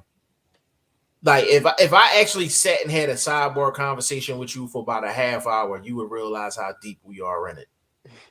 And that's a fact. Because the thing is, I'm like, what we give you on camera is just on the surface. Like I couldn't tell you how many fighters and managers and things like that I talk to off camera that I don't even give the information out, bro. When I say we in this thing 10 toes deep, we in this thing 10 toes deep. See, that's and if what you're saying is correct, that's why I need to get to know you better because I need some boxing secrets. Hey, bro, listen. I don't even know if you got my number. I'll give it to you. Ain't no problem. But that's what I'm saying, man. Like it's a lot deeper than what the boxing public knows and even this podcast gives you. I don't want to we actually tone it down. Vlog will tell you, like, we actually tone it down. Like the conversations I have with Vlog off camera, they be the ones that I need to really be charging. Man, the ones that vlog, the ones that I was telling you, no, we be doing lives right now. We was like, yo, bro, the podcast is inevitable. Right. So that's what I'm saying. We be having sidebar conversations, Leonard, that we could literally charge for. Like, combos with Shane. Like I've had sidebar conversations with guys like Toriano Johnson. I had Padman McGriff on the line, and he like, yo, like I can go down to the Mayweather gym right now and get you who you want. Like, so when I say it's deep, like when we deep in it, like we deep. If guys is injured going into a fight, I know about it. That's how deep it is. But boxing first. Before we go, you made a comment when you said he signed with Chris G, the drug cheat. What are you alluding to? No, so Daniel Kinahan. Kinahan is MGTK. That's the boy with Fury. Yeah. That whole little situation. You never seen the documentary, bro? You never seen the documentary? I heard about the drug cheat. Have you seen it? I didn't know everything, how deep it went. No, bro, I'm talking. No. That's different. That's different. We talking about Daniel Kinahan is a drug lord. Yeah, drug overlord. Yes, a drug lord. Like I mean, like we talking about Pablo Escobar type stuff. Oh, I thought you meant sports drugs, like PEDs. He's the factor behind MGTK. They just basically almost got shut down, but obviously he was one of the guys, so he's still in the game. That moniker just got whatever it went through. Bro, I'm gonna send you Lenore, so I'm gonna send you home. I'm gonna send you home with a little bit of homework.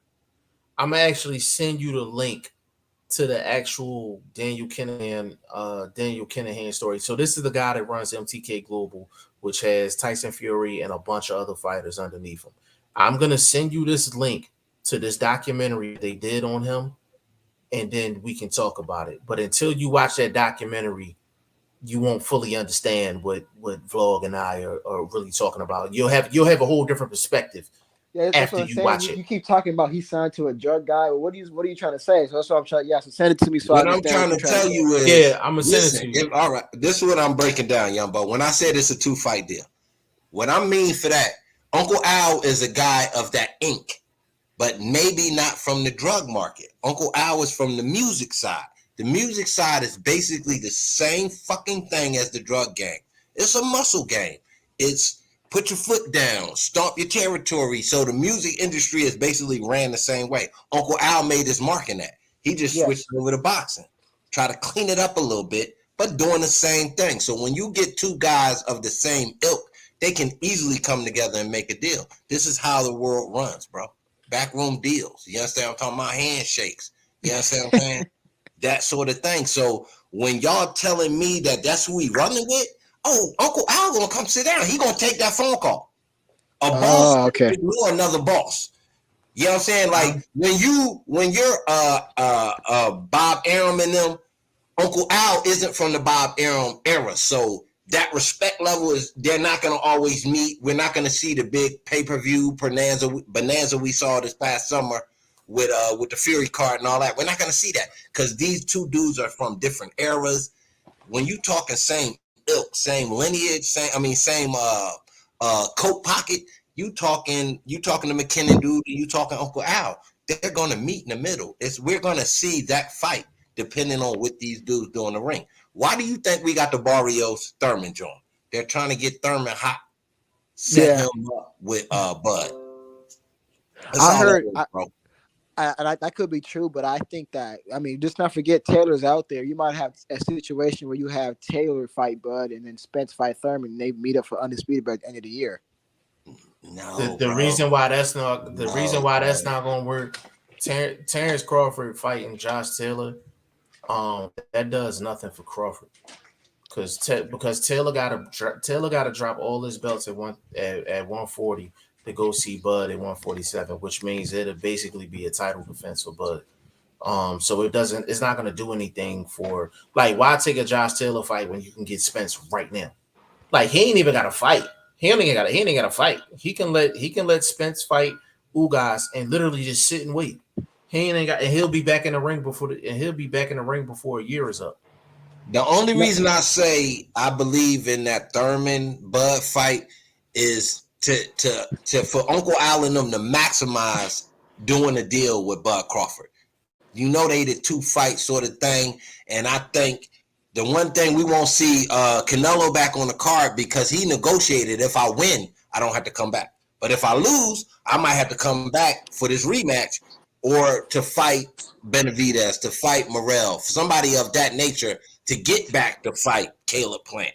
You understand what I'm saying? So I think, Jose Suleiman and them, they finessed it to where as long as Caleb won, or probably got the knockout, some fine line-esque thing where Uncle Al and them didn't get him on a backdoor fight. With Bud not being a steamroll bag, like as soon as Bud fight, everybody tuning in, I think they're going to want to try to milk it a little bit. You know what I'm saying? And then they got dudes that's hardcore guy like Thurman. The fans kind of know him. He's been active on the on the public side as far as talking fights and things like that. So I think they're trying to milk Bud.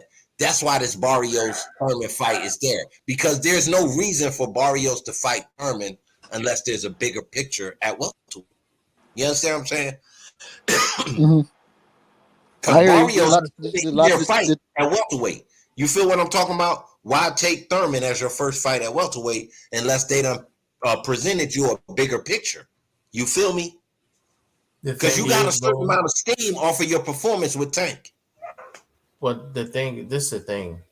Like, Thurman's getting, I agree with you up until a certain point. They definitely got to get Thurman hot in these streets again, because he's ice cold right now.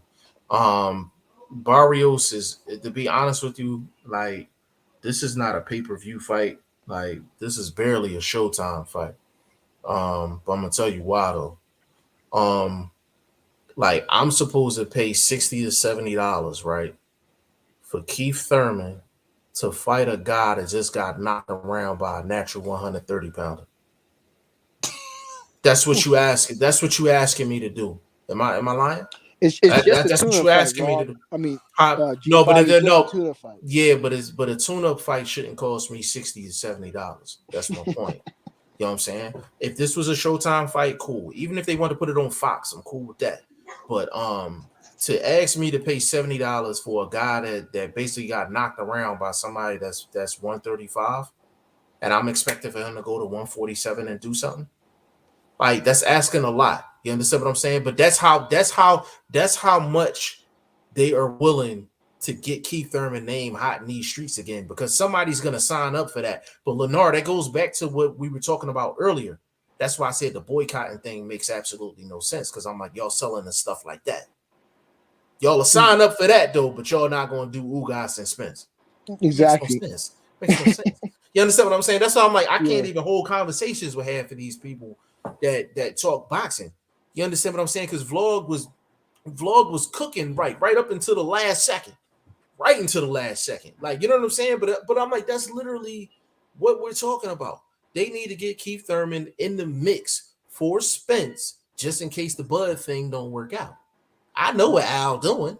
You know what I'm saying? I know what he doing. And I heard, you know what's so funny about that when you say that? Because Keith Thurman just came out in an interview, because even though his name was ice cold with the win, you know how time heals all wounds. He gets in there, puts in a impressive performance against Mario Barrios, gets through him.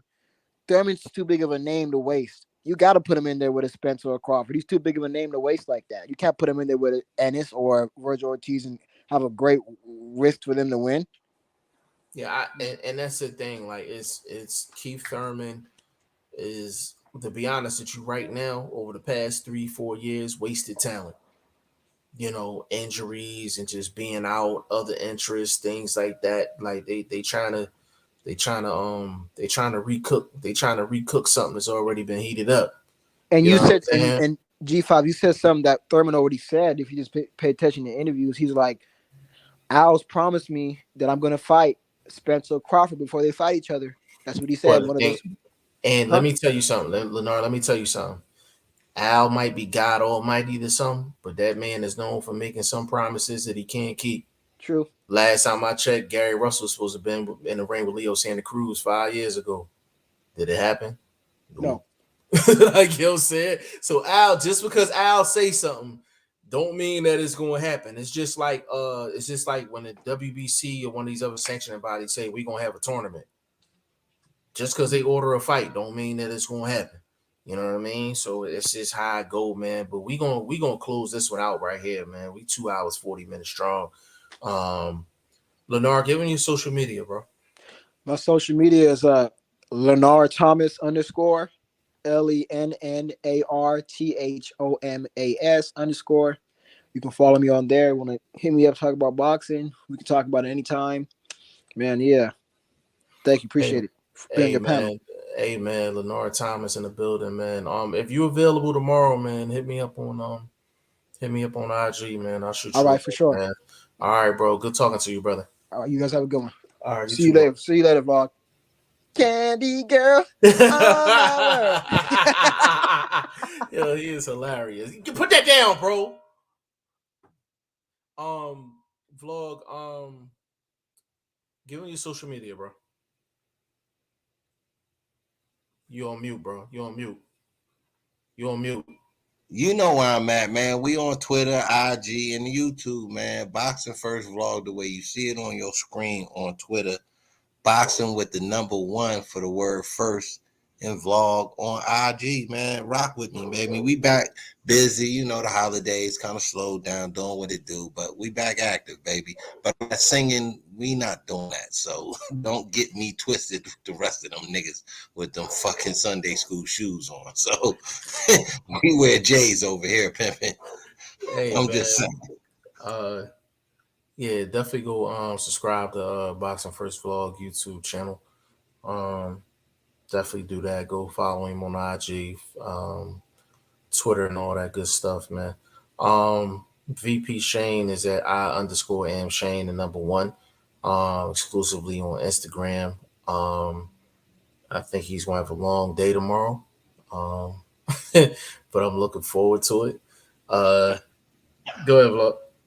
Hey man, y'all update the scores and everything. Is my I have to check. I think he is my has. article But, edited and up? What's going on, pimping? I I will need to check. know what's I happening. will check. I will check after we get off, and I'll check when we get off, and Hit me. I see what's up. But y'all follow me all over the place, man. Facebook, Instagram, Twitter, G5 Jeff TV. Go to the website g5jefftv.com. Still not too late to join the Boxing Prediction Fantasy League. Winner of the league is $550 and a championship belt. If you're brand new and you're getting in, don't mind the points and everything. We're gonna have a couple of fights where you can double up your points, man. Get a new guys an opportunity to get into things. And it's absolutely free to join. We got written articles on there. Boxing First Vlog is primary writer right now. It's also on Google News. There's not very many people on Google News as far as articles and things like that. So we're definitely making some headlines as far as that. Yeah, absolutely. So tomorrow we are doing Prospect of the Year.